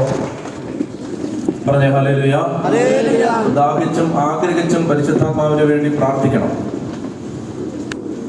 ദൈവത്തിന്റെ ആത്മാവിന് വേണ്ടി ആഗ്രഹിച്ച് പ്രാർത്ഥിക്കണം. ആത്മാവിലുള്ള ഒരു പ്രേരണ ഞാൻ നിങ്ങളോട് പറയുകയാണ്. അതുകൊണ്ട് പ്രാർത്ഥിച്ചോ, ദൈവം വേഗം പരിശുദ്ധാത്മാവിനാൽ നിറയ്ക്കും. അപ്പൊ അത് ആഗ്രഹിച്ച് പ്രാർത്ഥിക്കുക. പറഞ്ഞേ ഹല്ലേലൂയ. ന്യായാധിപന്മാർ 15-ാം അധ്യായം, ന്യായാധിപന്മാർ 15-ാം അധ്യായം 14-ാമത്തെ വാക്യം വായിച്ചോ. അവൻ ലേഹിയിലെത്തിയപ്പോൾ ഫിലിസ്ത്യർ ആർപ്പ് വിളികളോടെ അവനെ കാണാനെത്തി. ഒന്നുകൂടെ വായിച്ച്. അവൻ ലേഹിയിലെത്തിയപ്പോൾ ഫിലിസ്ത്യർ ആർപ്പ് വിളികളോടെ അവനെ കാണാനെത്തി. കർത്താവിന്റെ ആത്മാവ് ശക്തിയോടെ അവന്റെ മേൽ വന്നു. ഒന്നുകൂടെ വായിച്ച്. കർത്താവിന്റെ ആത്മാവ് ശക്തിയോടെ അവന്റെ മേൽ വന്നു. അപ്പോൾ അവനെ ബന്ധിച്ചിരുന്ന കയർ കരിഞ്ഞ ചണനൂല് പോലെയായി കെട്ടുകളറ്റു വീണു. അവനെ ബന്ധിച്ചിരുന്ന കയർ കരിഞ്ഞ ചണനൂൽ പോലെയായി തീർന്നു, കെട്ടുകൾ അറ്റു വീണു. ഇതാണ് ദൈവത്തിന്റെ ആത്മാവ് ശക്തിയോടെ ഒരാളുടെ മേൽ വരുമ്പോ ഞാനതാ പറഞ്ഞത്, അനുഗ്രഹത്തിന് വേണ്ടി പ്രാർത്ഥിക്കണമെന്നില്ല. എന്തിനു വേണ്ടി പ്രാർത്ഥിച്ചാൽ മതി? എപ്പോഴും. അതുകൊണ്ട് നമ്മൾ പറഞ്ഞില്ലേ, ആരാധനയുടെ വിഭവങ്ങൾ പറഞ്ഞപ്പോ, എണ്ണ പറഞ്ഞപ്പോ, എപ്പോഴും പരിശുദ്ധാത്മാവിനെ ആശ്രയിക്കണം, പരിശുദ്ധാത്മാവിനോട് പ്രാർത്ഥിക്കണം, പരിശുദ്ധാത്മാവ് നിറയാൻ വേണ്ടി പ്രാർത്ഥിക്കണം. അതായത് എങ്ങനെയാണ് നമ്മൾ ജീവിക്കേണ്ടത് എന്ന് കൃത്യമായിട്ട് പറഞ്ഞു തന്നിട്ടുണ്ട്. യെശയ്യാ പ്രവചനത്തിന്റെ 11-ാം അധ്യായം എടുക്കാം. യെശയ്യാ പ്രവചനത്തിന്റെ 11-ാം അധ്യായം. ഈശോയാണ് നമ്മുടെ മാതൃക. നമ്മുടെ വിശ്വാസത്തിന്റെ നാഥനും അതിനെ പൂർണ്ണതയിൽ എത്തിക്കുന്നവനുമായ യേശുവിനെ കണ്ടാണ് നാം ഓടുന്നത്. ആ യേശു എങ്ങനെയായിരുന്നു? വായിക്കാം. യെശയ്യാ പ്രവചനം 11-ാം അധ്യായം. ജസ്സയുടെ കുറ്റിയിൽ നിന്ന് ഒരു മുള കിളുത്തു വരും. വായിക്കാം. ജസ്സയുടെ കുറ്റിയിൽ നിന്ന് ഒരു മുള കിളുത്തു വരും, അവന്റെ വേരിൽ നിന്ന് ഒരു ശാഖ പൊട്ടിക്കിളിക്കും. അതാണ് കർത്താവിന്റെ ആത്മാവ്. യേശുവിനെ കുറിച്ച്, മിശിഹായെ കുറിച്ചുള്ള പ്രവചനമാണ്. കർത്താവിന്റെ ആത്മാവ് അവന്റെ മേൽ ആവസിക്കും. ജ്ഞാനത്തിന്റെയും വിവേകത്തിന്റെയും ആത്മാവ്. കേട്ടോ? അതായത് പരിശുദ്ധാത്മാവ് ഒരാളുടെ മേൽ ആവസിച്ചു കഴിയുമ്പോൾ ആ ആൾക്ക് എന്തൊക്കെയാ കിട്ടുന്നത്? ജ്ഞാനം, വിവേകം. ജ്ഞാനത്തിന്റെയും വിവേകത്തിന്റെയും ആത്മാവ്. അടുത്തത് ഉപദേശത്തിന്റെയും ശക്തിയുടെയും ആത്മാവ്. അതായത് ഉപദേശത്തിന്റെയും എന്തെന്നറിയാം, ഒന്ന് എന്താ ചെയ്യേണ്ടതെന്നുള്ള ഉപദേശം, രണ്ട് അത് ചെയ്യാനുള്ള ശക്തി. എന്താ നടക്കേണ്ട വഴി കാണിച്ചു തരുന്നു, പോകാനുള്ള ശക്തി തരുന്നു. ഉപദേശത്തിന്റെയും ശക്തിയുടെയും ആത്മാവ്. പറഞ്ഞേ ഹല്ലേലൂയ. പറഞ്ഞേ ഹല്ലേലൂയ. സങ്കീർത്തനം 32:8. ഇങ്ങോട്ട് തിരിച്ചു പറയണേ. സങ്കീർത്തനം 32:8. സങ്കീർത്തനങ്ങൾ അതെല്ലാവരും ഒന്ന് എടുത്ത് വായിക്കണേ. എല്ലാവരും ഒന്ന് എടുത്തിട്ട്. അത് പ്രധാനപ്പെട്ട ഒരു വചനമാണ്. കാണാതെ പഠിക്കുകയും പ്രാർത്ഥിക്കുകയും ചെയ്യണം. നല്ലതാണ്. സങ്കീർത്തനം 32:8 വായിക്കാം. ഞാൻ നിന്നെ ഉപദേശിക്കാം, നീ നടക്കേണ്ട വഴി കാണിച്ചു തരാം. ഞാൻ നിന്റെ മേൽ ദൃഷ്ടി ഉറപ്പിച്ച്. മനസ്സിലാവുന്നുണ്ടോ? ഇത് ദൈവത്തിന്, ഇത് പരിശുദ്ധാത്മാവിന്റെ പ്രവൃത്തിയാണ്. ഞാൻ നിന്നെ ഉപദേശിക്കാം, നീ നടക്കേണ്ട വഴി കാണിച്ചു തരാം, നിന്റെ മേൽ ദൃഷ്ടി ഉറപ്പിച്ച്. അപ്പൊ നിന്നെ ഉപദേശിക്കാം. ഉപദേശത്തിന്റെ ആത്മാവാണ്. വേറൊരു വചനം വായിക്കാം. സങ്കീർത്തനം 16:7. സങ്കീർത്തനം 16:7. സങ്കീർത്തനങ്ങൾ Psalm 16. കിട്ടിയോ? ആരും വായിച്ചല്ലോ? വായിച്ചേ. എനിക്ക് ഉപദേശം നൽകുന്ന കർത്താവിനെ, കർത്താവ് എന്താ ചെയ്യുന്നത്? എനിക്ക് ഉപദേശം നൽകുന്ന കർത്താവിനെ ഞാൻ വാഴ്ത്തുന്നു. ഇനി എപ്പോഴാണ് ഉപദേശം തരുന്നറിയാമോ? രാത്രിയിലും എന്റെ അന്തരംഗത്തിൽ പ്രബോധനം നിറയുന്നു. ഞാൻ നേരത്തെ പറഞ്ഞ ആത്മാവ് സംസാരിക്കുന്ന ഒരു വഴിയാണ് സ്വപ്നം. സ്വപ്നം മാത്രമല്ല, വളരെ പ്രധാനപ്പെട്ട ഒരു കാര്യം കേട്ടോ. അതായത് രാത്രിയിൽ ഉറങ്ങാൻ പോകുമ്പോൾ കേട്ടോ, ഒരു പ്രായോഗികമായ ഉപദേശം. ഉറങ്ങാൻ പോകുമ്പോൾ സാധാരണഗതിയിൽ ചേച്ചിമാരൊക്കെ ജോലിയൊക്കെ കഴിഞ്ഞ് എല്ലാം ഒതുക്കി ദൈവമൊക്കെ വൃത്തിയാക്കി ഇങ്ങനെയൊക്കെ ആയിരിക്കും ചിലപ്പോൾ ഉറങ്ങാൻ പോകും. തിരക്കൊന്നും ഇല്ലെങ്കിൽ അല്ലെങ്കിൽ അങ്ങനെ ഉറങ്ങാൻ പോകണം. ഇങ്ങനെ പറയുന്നത്, you have to go to bed clean എന്ന് പറയാം. You have to go to bed clean ആയിട്ട് ഉറങ്ങാൻ പോകണം.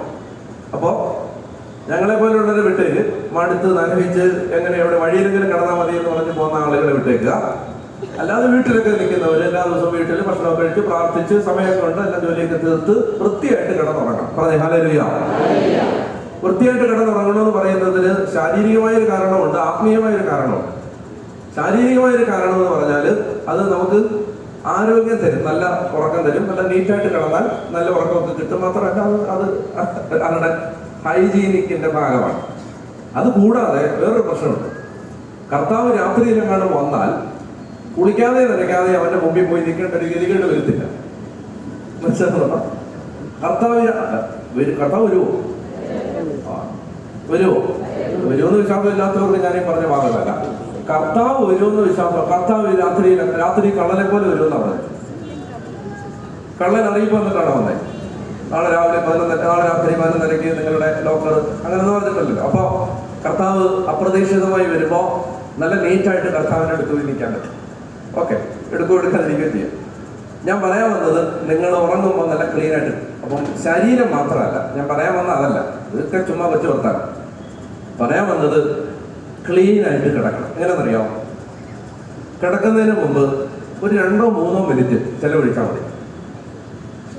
അന്ന് ദൈവവചന വിരുദ്ധമായ അനേക കാര്യങ്ങൾ ചെയ്തത് നമ്മുടെ മനസാക്ഷിയിൽ ഒരു വിഷമായിട്ടുണ്ടാവും. ദൈവവചന വിരുദ്ധമായ കാര്യങ്ങൾ ചെയ്തത് നമ്മുടെ മനസാക്ഷിയിൽ ഒരു കുറ്റപ്പെടുത്തലായിട്ടുണ്ടാവും. ശ്രദ്ധിക്കേണ്ടത് ഇതാണ്, കുമ്പസാരിക്കുന്ന സമയത്ത് പറയാന്ന് വെച്ചാൽ ഇതെല്ലാം മറന്നു പോകത്തില്ലേ ചേച്ചി? മറന്നു. നമ്മൾ പ്രധാനപ്പെട്ട മാത്രമേ അങ്ങനെ ഓർക്കത്തുള്ളൂ. മാത്രമല്ല, നമ്മുടെ ഒരു ശരാശരി കുമ്പസാരത്തിന്റെ ഒരു ഗതികേട് എന്താന്ന് വെച്ചാൽ, കാറ്റഗിസത്തിന്റെ ടീച്ചർ പഠിപ്പിച്ച പാവമാണ് ഇപ്പോഴും പറഞ്ഞുകൊണ്ടിരിക്കുന്നത്. അപ്പോ ഇതിനൊരു ആവർത്തനമുണ്ട്. നിങ്ങൾ ശ്രദ്ധിച്ചാൽ, ഞാൻ ആരെയും കുറ്റപ്പെടുത്തല്ല, നിങ്ങൾ ശ്രദ്ധിച്ചാൽ മതി. എപ്പോഴും ചെന്നിട്ട് ഒരേ രീതിയിൽ കഴിഞ്ഞ 15 കൊല്ലമായിട്ട് ഒന്നാമത് പറഞ്ഞ പാവമാണ് ഇപ്പോഴും ഒന്നാമത് പറയുന്നത്. ഓർഡർ മാറ്റി പറയണമെന്നല്ല, ഇത് പല കാര്യങ്ങൾ ഇങ്ങനെ കാണാതെ പിടിച്ച് തത്ത പറയുന്ന പോലെ പറഞ്ഞ് ശീലിച്ചു പോയതുകൊണ്ട് ഗൗരവതരമായ ഏറ്റുപറച്ചിലൊന്നും പലപ്പോഴും നടക്കുന്നില്ല.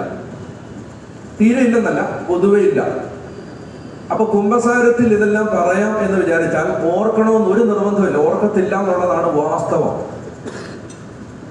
അതുകൊണ്ട് അതെങ്ങാനും കുംഭസാരത്തിൽ മറന്നുപോയാൽ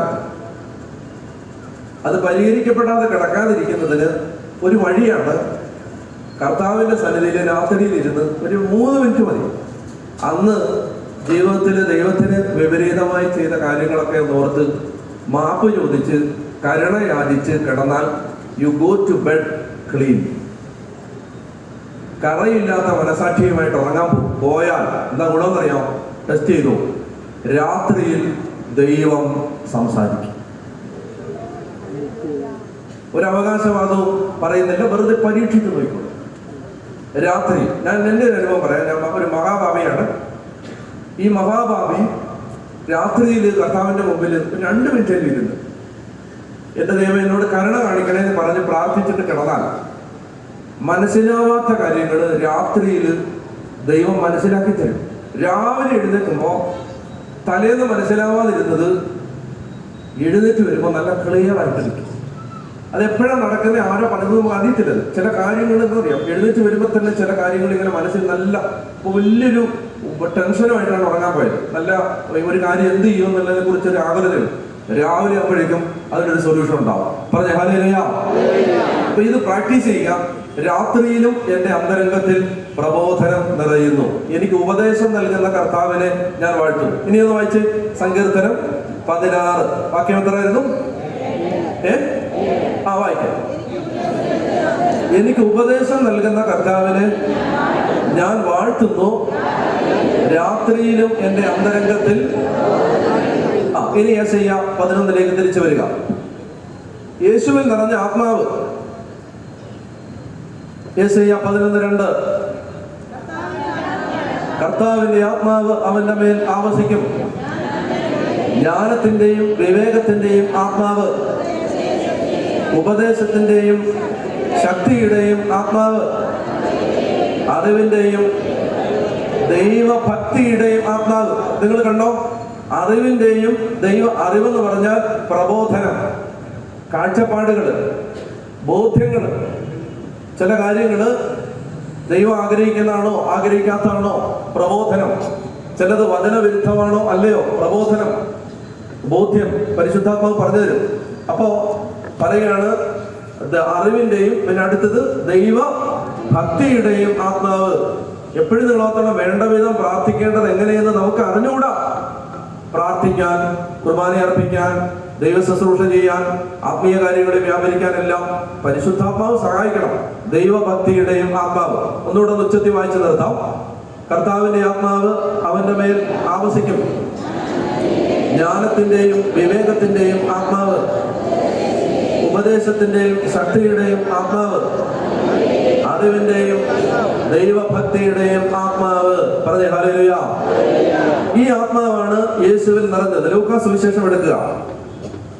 ലൂക്കാ സുവിശേഷത്തിൽ പരിശുദ്ധാത്മാവ് യേശുവിൽ നിറഞ്ഞു. ഇതാണ് നമ്മുടെ വിശ്വാസത്തിന്റെ നാഥനും അതിനെ പൂർണ്ണതയിൽ എത്തിക്കുന്നവനുമായി യേശുവിനെ മുന്നിൽ കണ്ടു വേണം നമ്മൾ ഓടാൻ.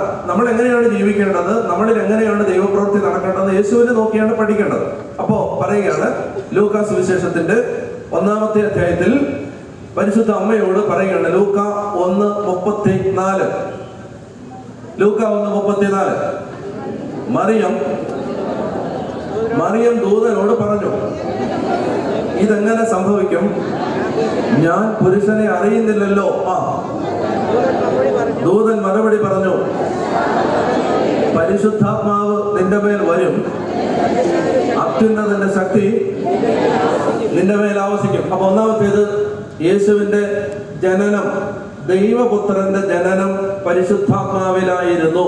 പരിശുദ്ധാത്മാവിൽ നിന്നായിരുന്നു പുത്രൻ ജനിച്ചത്. ദൈവ പൈതൽ ജനിച്ചത് പരിശുദ്ധാത്മാവിൽ നിന്നാണ്. പറഞ്ഞേ ഹല്ലേലൂയ. അതാണ് പറയുന്നത്, ദൈവാത്മാവിനാൽ നയിക്കപ്പെടുന്നവരെല്ലാം ദൈവത്തിന്റെ പുത്രന്മാരാണ്. അപ്പോ പരിശുദ്ധാത്മാവിലുള്ള ജനനം, ഒരു ക്രിസ്തീയ ജീവിതം ആരംഭിക്കുന്നത് പരിശുദ്ധാത്മാവിലാണ്. പരിശുദ്ധാത്മാവിന്റെ പ്രവൃത്തിയാലാണ് നമുക്ക് യേശുവിനെ സ്നേഹിക്കുന്ന ഒരു ജീവിതം ആരംഭിക്കുന്നത്. അപ്പൊ ദൂതൻ മറുപടി പറഞ്ഞു, ഇത് സംഭവിക്കും. ഇതെങ്ങനെ സംഭവിക്കും? ദൂതൻ മറുപടി പറഞ്ഞു, പരിശുദ്ധാത്മാവ് നിന്റെ മേൽ വരും. അപ്പൊ ഇതുപോലെ മറ്റൊരാള് ചോദിച്ചു ഈശോയോട്. അത് യോഹന്നാന്റെ സുവിശേഷം 3-ാം അധ്യായത്തിലാണ്. വേറൊരാള് ചോദിച്ചു, ഇതെങ്ങനെയാണ് സംഭവിക്കുന്നത്? വായിക്കാം. യോഹന്നാന്റെ സുവിശേഷം 3-ാം അധ്യായം 9-ാമത്തെ വാക്യം. അത് ഒരാൾ ചോദിക്കുകയാണ്, ഇതെല്ലാം എങ്ങനെ സംഭവിക്കുമെന്ന് നിക്കോദെമോസ് ചോദിച്ചു. യേശു പറഞ്ഞു, ഓക്കെ. അപ്പോ ചോദിക്കുകയാണ്, ഇതെല്ലാം എങ്ങനെ സംഭവിക്കും? ഇതിന് തൊട്ട് മുമ്പ് അതിന്റെ ഉത്തരം യേശു പറഞ്ഞിട്ടുണ്ട്. ഏതാണ്? 5-ാമത്തെ വാക്യം. യേശു പ്രതിവചിച്ചു, സത്യം സത്യമായി ഞാൻ നിന്നോട് പറയുന്നു, ജലത്താലും ആത്മാവിനാലും ജനിക്കുന്നില്ലെങ്കിൽ ഒരുവനും ദൈവരാജ്യത്തിൽ പ്രവേശിക്കാൻ സാധ്യമല്ല.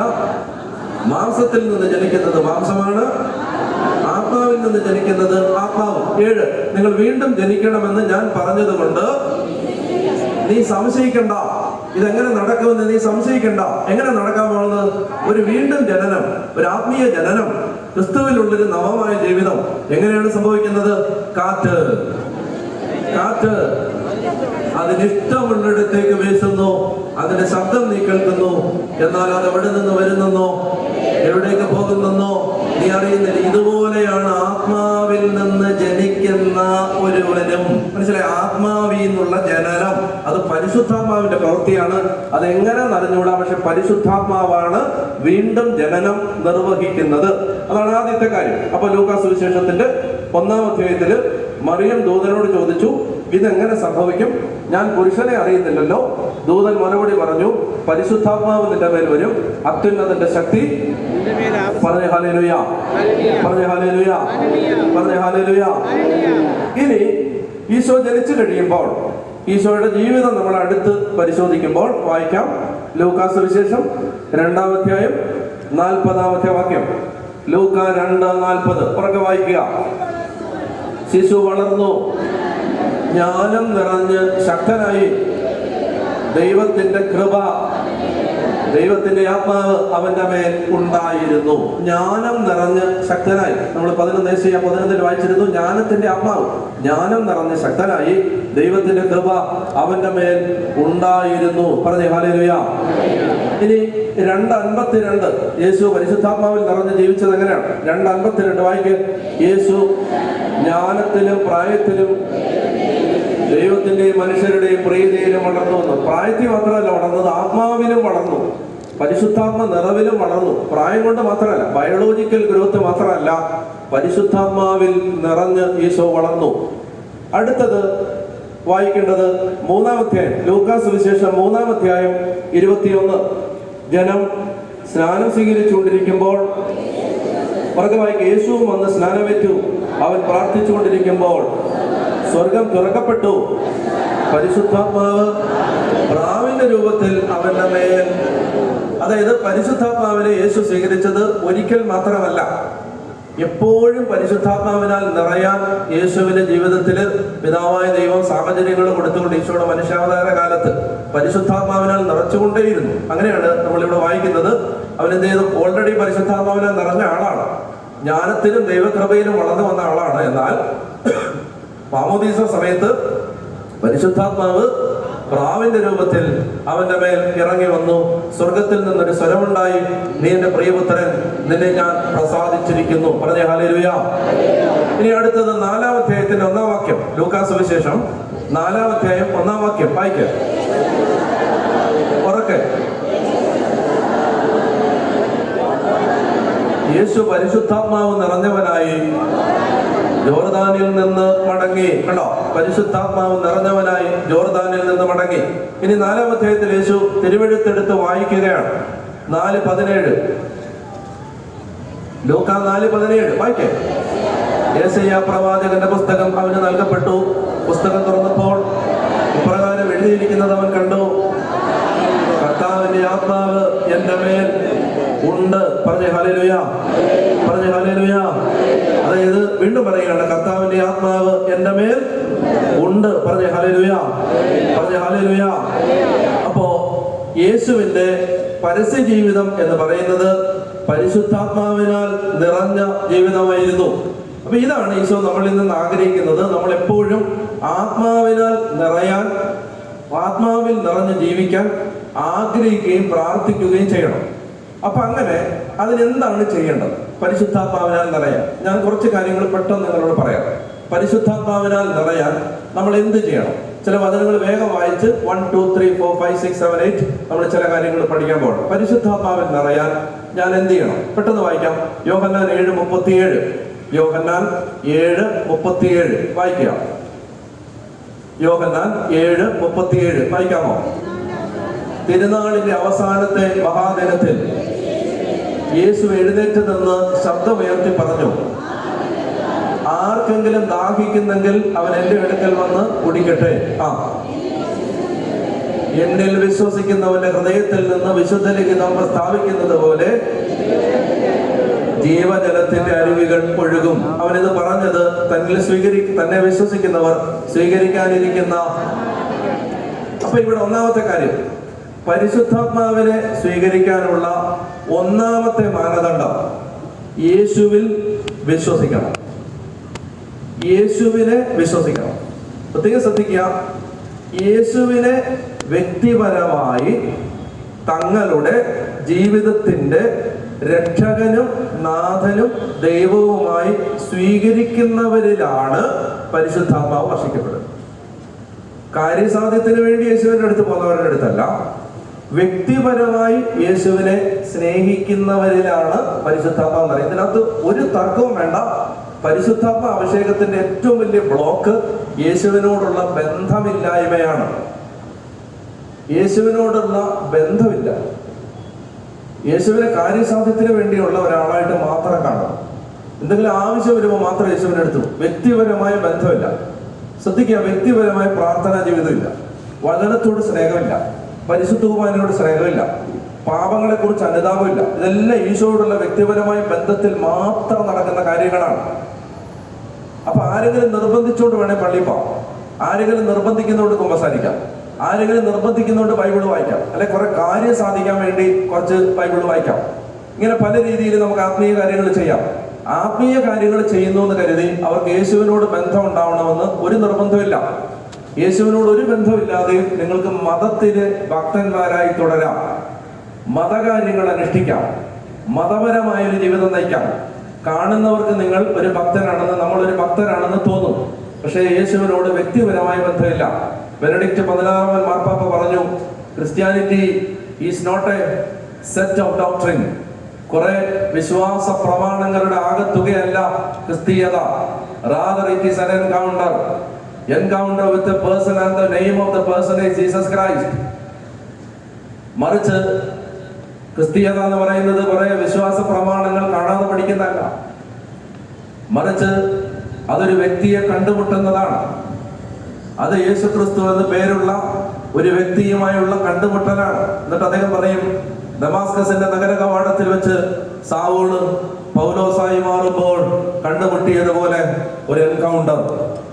യേശുവുമായിട്ട് വ്യക്തിപരമായൊരു ബന്ധം ഞാൻ നിങ്ങളോട് പറയുകയാണ്. എൻ്റെ ഹൃദയത്തിന്റെ ആഴത്തിൽ നിന്ന് സ്നേഹം കൊണ്ട് ഞാൻ പറയുകയാണ്, പരിശുദ്ധാത്മാവിന് വേണ്ടി ആര് ദാഹിക്കുന്നുണ്ടെങ്കിലും ഈശോയെ സ്നേഹിക്കാനുള്ള ഒരു കൃപയ്ക്ക് വേണ്ടി പ്രാർത്ഥിച്ചാൽ പെട്ടെന്ന് പരിശുദ്ധാത്മാവ് നിറയും. ഈശോ എന്ന് പറയുമ്പോൾ കണ്ണ് നിറയണം. ഈശോയുടെ കാര്യങ്ങൾ കേൾക്കുമ്പോൾ ഹൃദയം ചലിക്കണം. ആത്മീയ കാര്യങ്ങൾ കേൾക്കുമ്പോൾ ഉണരണം. പറഞ്ഞ ഹല്ലേലൂയ. വളരെ ശ്രദ്ധിക്കണം ഞാൻ പറയുന്ന കാര്യങ്ങൾ. അതായത് ഒരുപാട് ആളുകള് ശരിക്കും റിലീജിയസ് ആണ് എന്ന് പറഞ്ഞാൽ മതപരമായിട്ട് ജീവിക്കുന്നവരാണ്, മതത്തിന്റെ അനുഷ്ഠാനങ്ങൾ അനുഷ്ഠിക്കുന്നവരാണ്, ചിട്ടയായ ചില അനുഷ്ഠാനങ്ങൾ. തെറ്റിദ്ധരിക്കരുത് ഞാൻ പറയുന്ന കാര്യങ്ങൾ. നിങ്ങൾ ചിലപ്പോ എല്ലാ ദിവസവും പള്ളിയിൽ പോകുന്നുണ്ടാവും, പക്ഷെ യേശുവിനോട് സ്നേഹമില്ലാത്തവരുമായിരിക്കും. പള്ളിയിൽ പോകുന്ന ഉദാഹരണത്തിന് ഇപ്പൊ എന്നും രാവിലെ നിങ്ങൾ എഴുന്നേൽക്കുമ്പോൾ കട്ടക്കാപ്പി കുടിക്കുന്ന ഒരു ശീലമാണെങ്കിൽ ഒരു ദിവസം കട്ടക്കാപ്പി കുടിച്ചില്ലെങ്കിൽ ഒരു അസ്വസ്ഥത ഉണ്ടാവുന്നത് പോലെ പള്ളിയിൽ പോകുന്നത് ചെറുപ്പം മുതലേ ശീലിച്ച ഒരാളാണ്. ആ ശീലത്തിന്റെ പേര് വേണേൽ പള്ളിയിൽ പോവാം. എല്ലാവരും അങ്ങനെയാണെന്നല്ല പറയുന്നത്, അങ്ങനെ വേണേലും പോവാം. എന്നും പത്രം വായിക്കുന്ന പോലെ എന്നും പള്ളിയിൽ പോവാം. അത് യേശുവിനോടൊരു ബന്ധമുള്ളതിന്റെ തെളിവാവണമെന്നില്ല, ആവണമെന്നില്ല. ശ്രദ്ധിക്കാം, ഈശോയോട് പേഴ്സണലായ ഒരു ബന്ധം വേണം. അപ്പൊ അത് പരിശുദ്ധാത്മാവ് നമ്മളിൽ രൂപപ്പെടുത്തി തക്കാൻ എന്നറിയാം. ഈശോയെ വിലയുള്ള ഒരാളായിട്ട് കാണാം. ഈശോയുടെ എന്താ ബന്ധമില്ലാത്ത?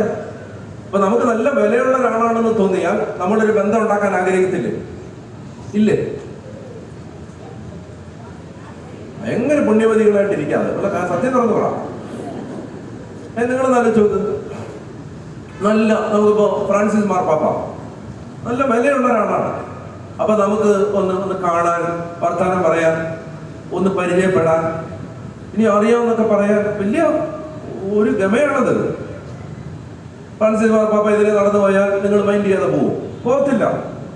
വിലയുള്ളതായിട്ട് കാണുന്നതുകൊണ്ടാണ് ബന്ധം സ്ഥാപിക്കാൻ ശ്രമിക്കുന്നത്. ബന്ധം സ്ഥാപിക്കാൻ ശ്രമിക്കാത്തത് ഈശോയെ അത്ര വിലയുള്ള ഒരാളായിട്ട് കണ്ടിട്ടില്ല. അതിനേക്കാൾ വിലയുള്ളതായിട്ട് വേറെ പലതിനെയും കണ്ടിട്ടുണ്ട്. മനസ്സിലാവുന്നുണ്ടോ?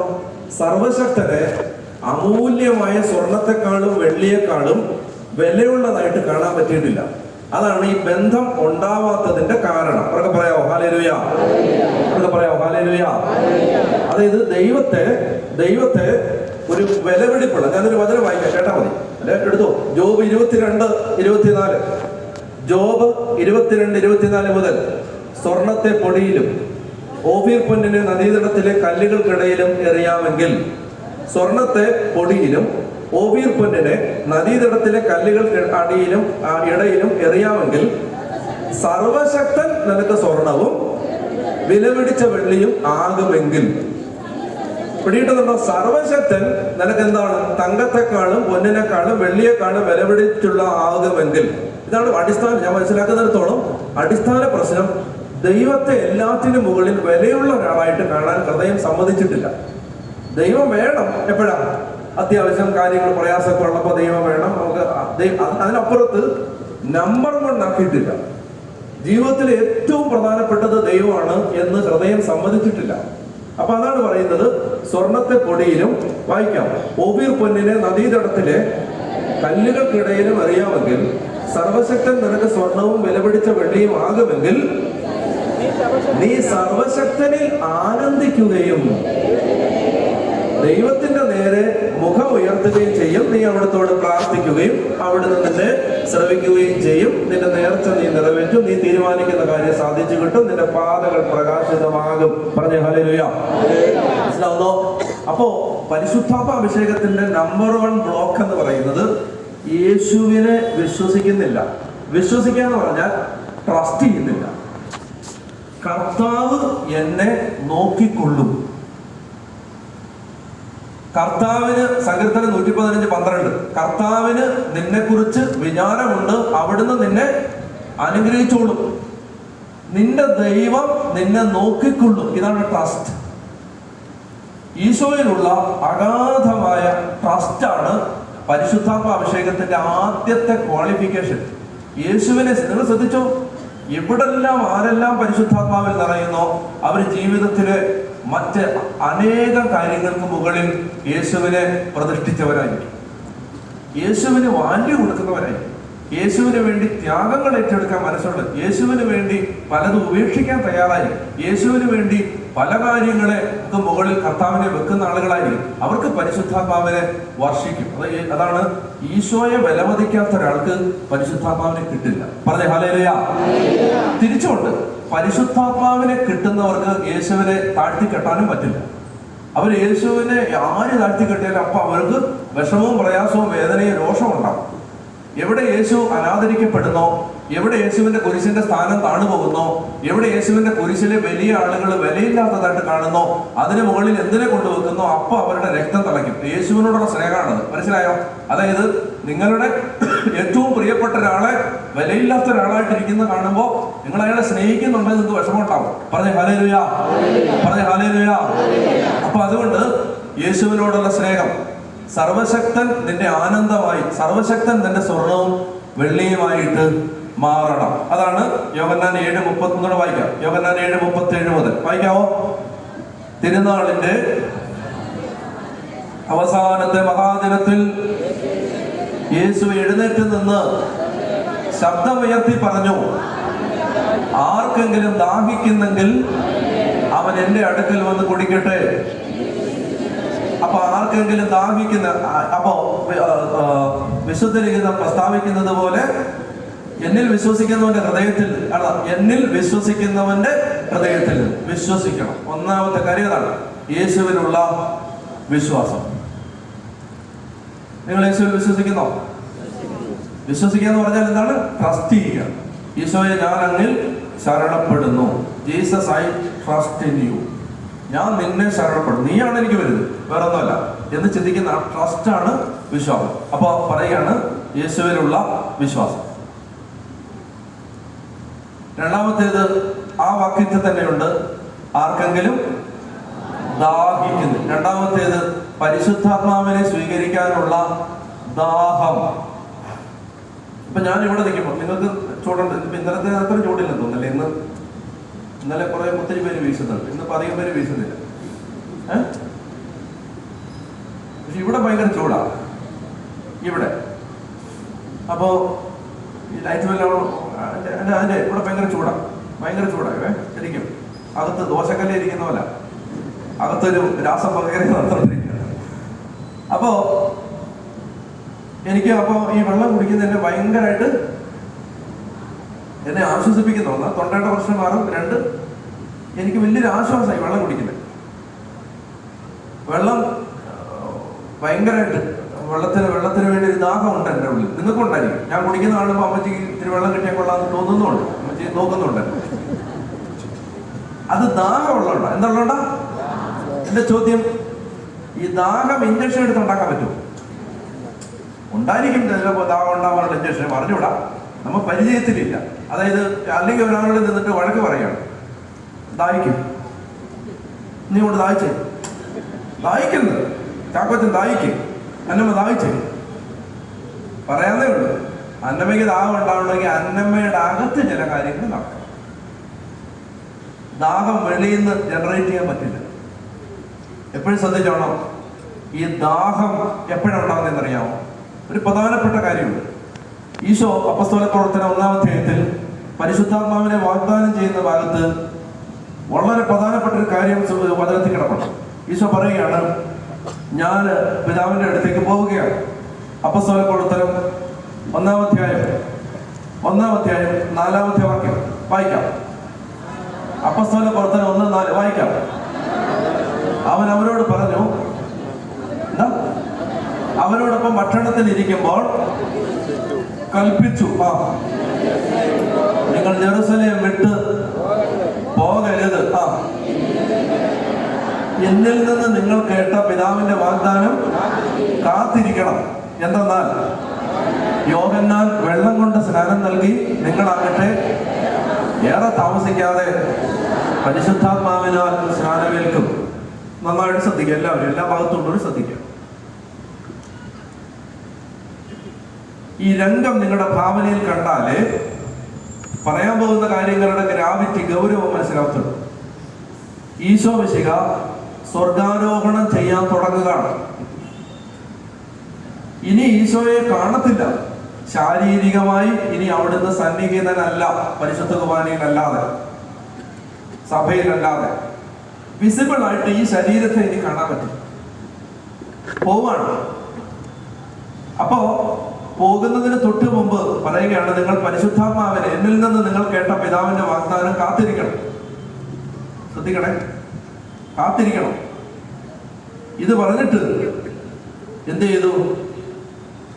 വാക്യം 9 ഇത് പറഞ്ഞു കഴിഞ്ഞപ്പോൾ അവർ നോക്കി നിൽക്കെ അവൻ ഉന്നതങ്ങളിലേക്ക് എടുക്കപ്പെട്ടു.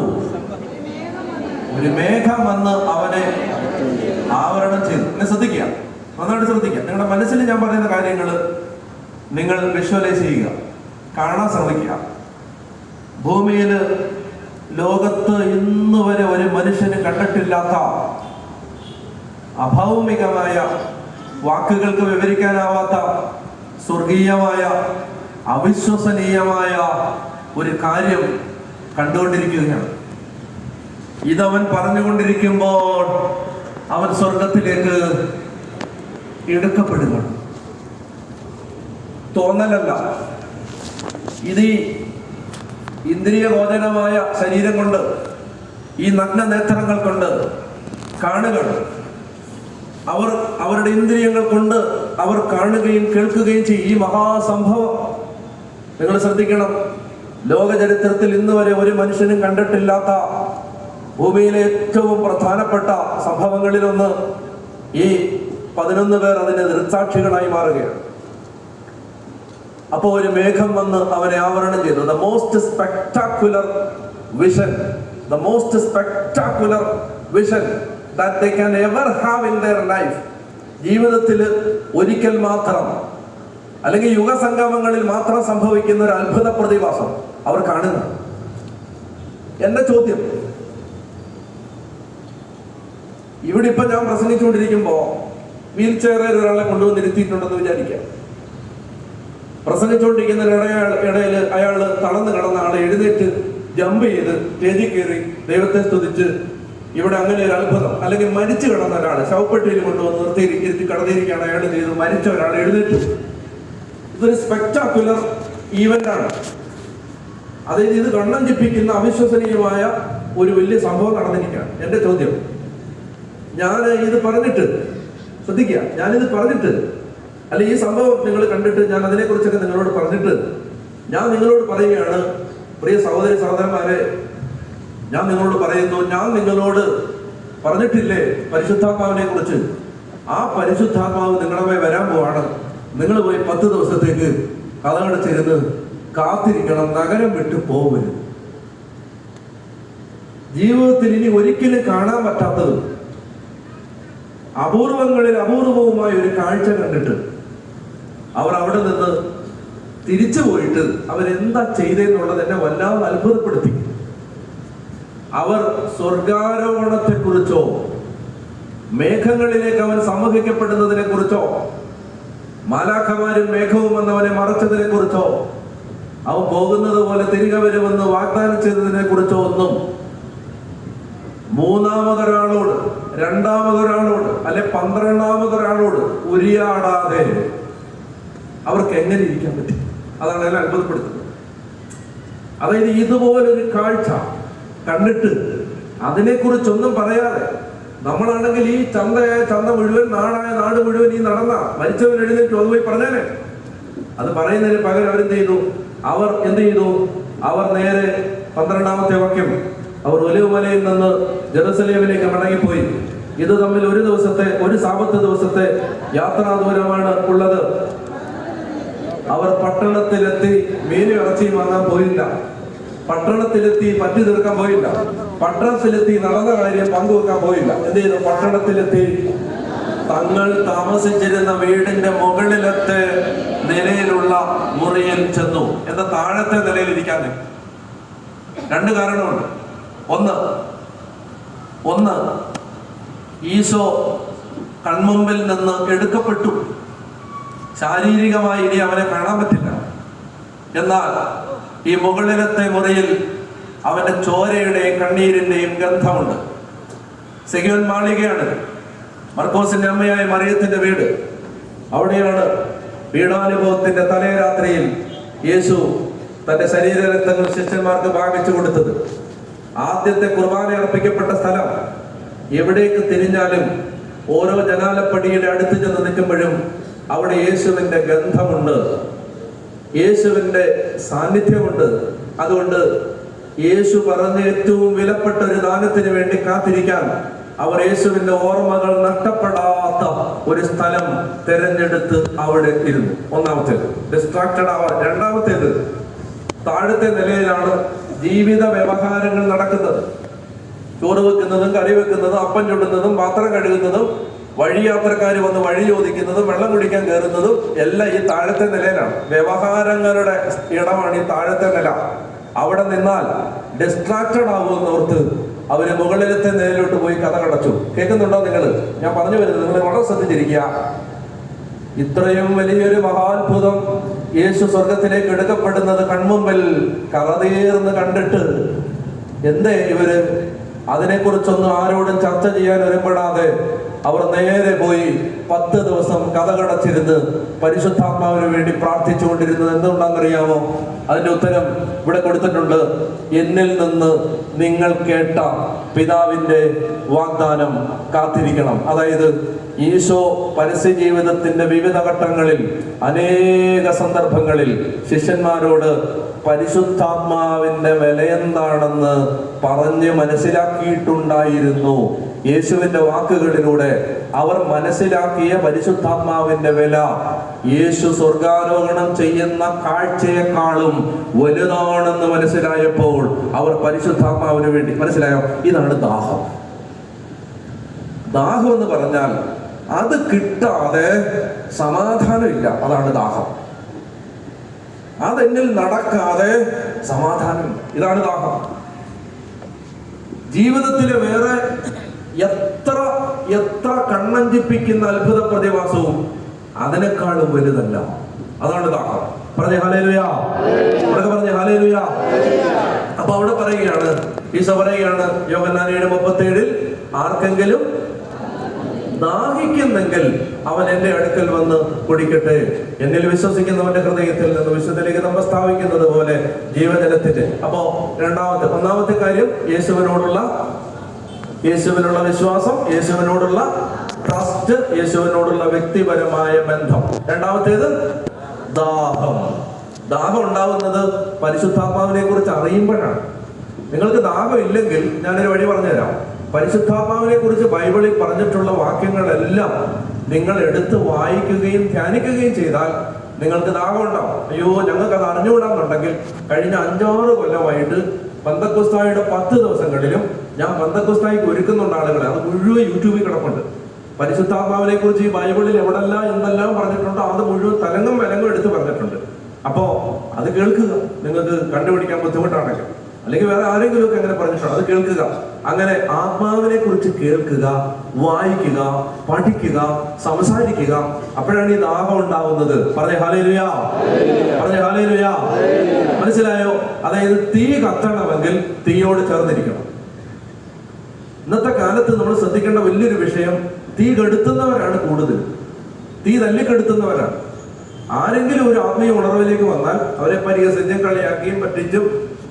എന്റെ കൂടെ മധ്യസ്ഥ പ്രാർത്ഥനയ്ക്ക് വരുന്നൊരു സഹോദരൻ ഡിവൈൻ ധ്യാനകേന്ദ്രത്തിൽ പോയി അക്രൈസ്തവനായിരുന്നു. മാനസാന്തരപ്പെട്ട് കർത്താവിനെ അറിഞ്ഞ് തിരിച്ചു വന്ന് എടവപ്പള്ളി ചെന്ന് പ്രാർത്ഥിക്കാൻ. എടവപ്പള്ളി ചെന്നപ്പോ അങ്ങേര് ബൈബിളും കൊണ്ടാ പോയെ. നമ്മുടെ കത്തോലിക്കര് വെറുതെ വിടുവോ? ഒരുത്ത ബൈബിളും കൊണ്ട് പോയാൽ ഇപ്പൊ കുഴപ്പമില്ലെന്നോ? ഇപ്പൊ വലിയ കുഴപ്പമില്ലെന്നോ? കുർബാനയ്ക്ക് ചെന്നപ്പോ ബൈബിളും കൊണ്ട് ചെന്നപ്പോ പറഞ്ഞു, പാസ്റ്ററപ്പോ ഒന്ന് വെള്ളയും പോരാത്തതിന് വെള്ളയും കൂടെ ഇട്ടാ പോയി. പാസ്റ്റർ എപ്പോ വന്നു? ഞാനിത് വെറുതെ പറയല്ല. ഈ സഹോദരൻ എന്റെ കൂട്ടായ്മയിൽ, ഞങ്ങളുടെ കൂട്ടായ്മയിൽ വരുമ്പോ ഈ മനുഷ്യന്റെ നമ്പർ ഞാൻ സേവ് ചെയ്ത് കഴിഞ്ഞപ്പോ എന്റെ ഫോണിൽ ട്രൂ കോളറിൽ ഇയാളുടെ പേര് വന്നത് പാസ്റ്റർ എന്ന് വെച്ചിട്ടാണ്. അപ്പൊ ഞാൻ ചോദിച്ചു, നീ പാസ്റ്ററാണോ? നീ ട്രൂ കോളറിൽ പാസ്റ്റർ എന്ന് വന്നല്ലോ. പാസ്റ്ററും പിന്നെ അയാളുടെ പേരും. അപ്പൊ അത് എൻ്റെ അടുത്ത് പറയാണ്, എന്നെ എല്ലാവരും കളിയാക്കുന്നത് പാസ്റ്റർ എന്ന് വിളിച്ചിട്ടാണ്. എവിടെ കളിയാക്കിയത്? പള്ളിയിൽ. മനസ്സിലായോ? ഈ തീ ഉണ്ടാക്കത്തുമില്ല, ഉള്ള തീ കെടുത്തുകയും ചെയ്യും. ഒരുത്തൻ തീ പിടിച്ച് വന്നിരിക്കുകയാണ്. അവനെ എങ്ങനെയെങ്കിലും കത്തിച്ചെടുത്ത് അവനെ ദൈവരാജ്യത്തിന് ഗുണപ്പെടുത്തുന്നതിന് പകരം അത് തല്ലി കെടുത്തുകയാണ്. എന്നിട്ട് അവൻ സ്വർഗസ്വനായ പിതാവയുടെ സമയത്ത് കൈ ഇങ്ങനെ ഉയർത്തി പിടിച്ചു നിന്നു. അപ്പൊ വികാരിച്ചൻ തന്നെ പറഞ്ഞു, ഒത്തിരി അങ്ങ് പൊക്കണ്ടാന്ന് പറഞ്ഞു. എല്ലാവരും പൊക്കുന്ന പോലെ പൊക്കിയാൽ മതി. കുറ്റപ്പെടുത്തുകയല്ല, അതൊക്കെ അവിവേകം. അങ്ങനെയൊന്നും പറയരുത്. അച്ഛനും പറയരുത്, സിസ്റ്ററും പറയരുത്, അൽമായനും പറയരുത്.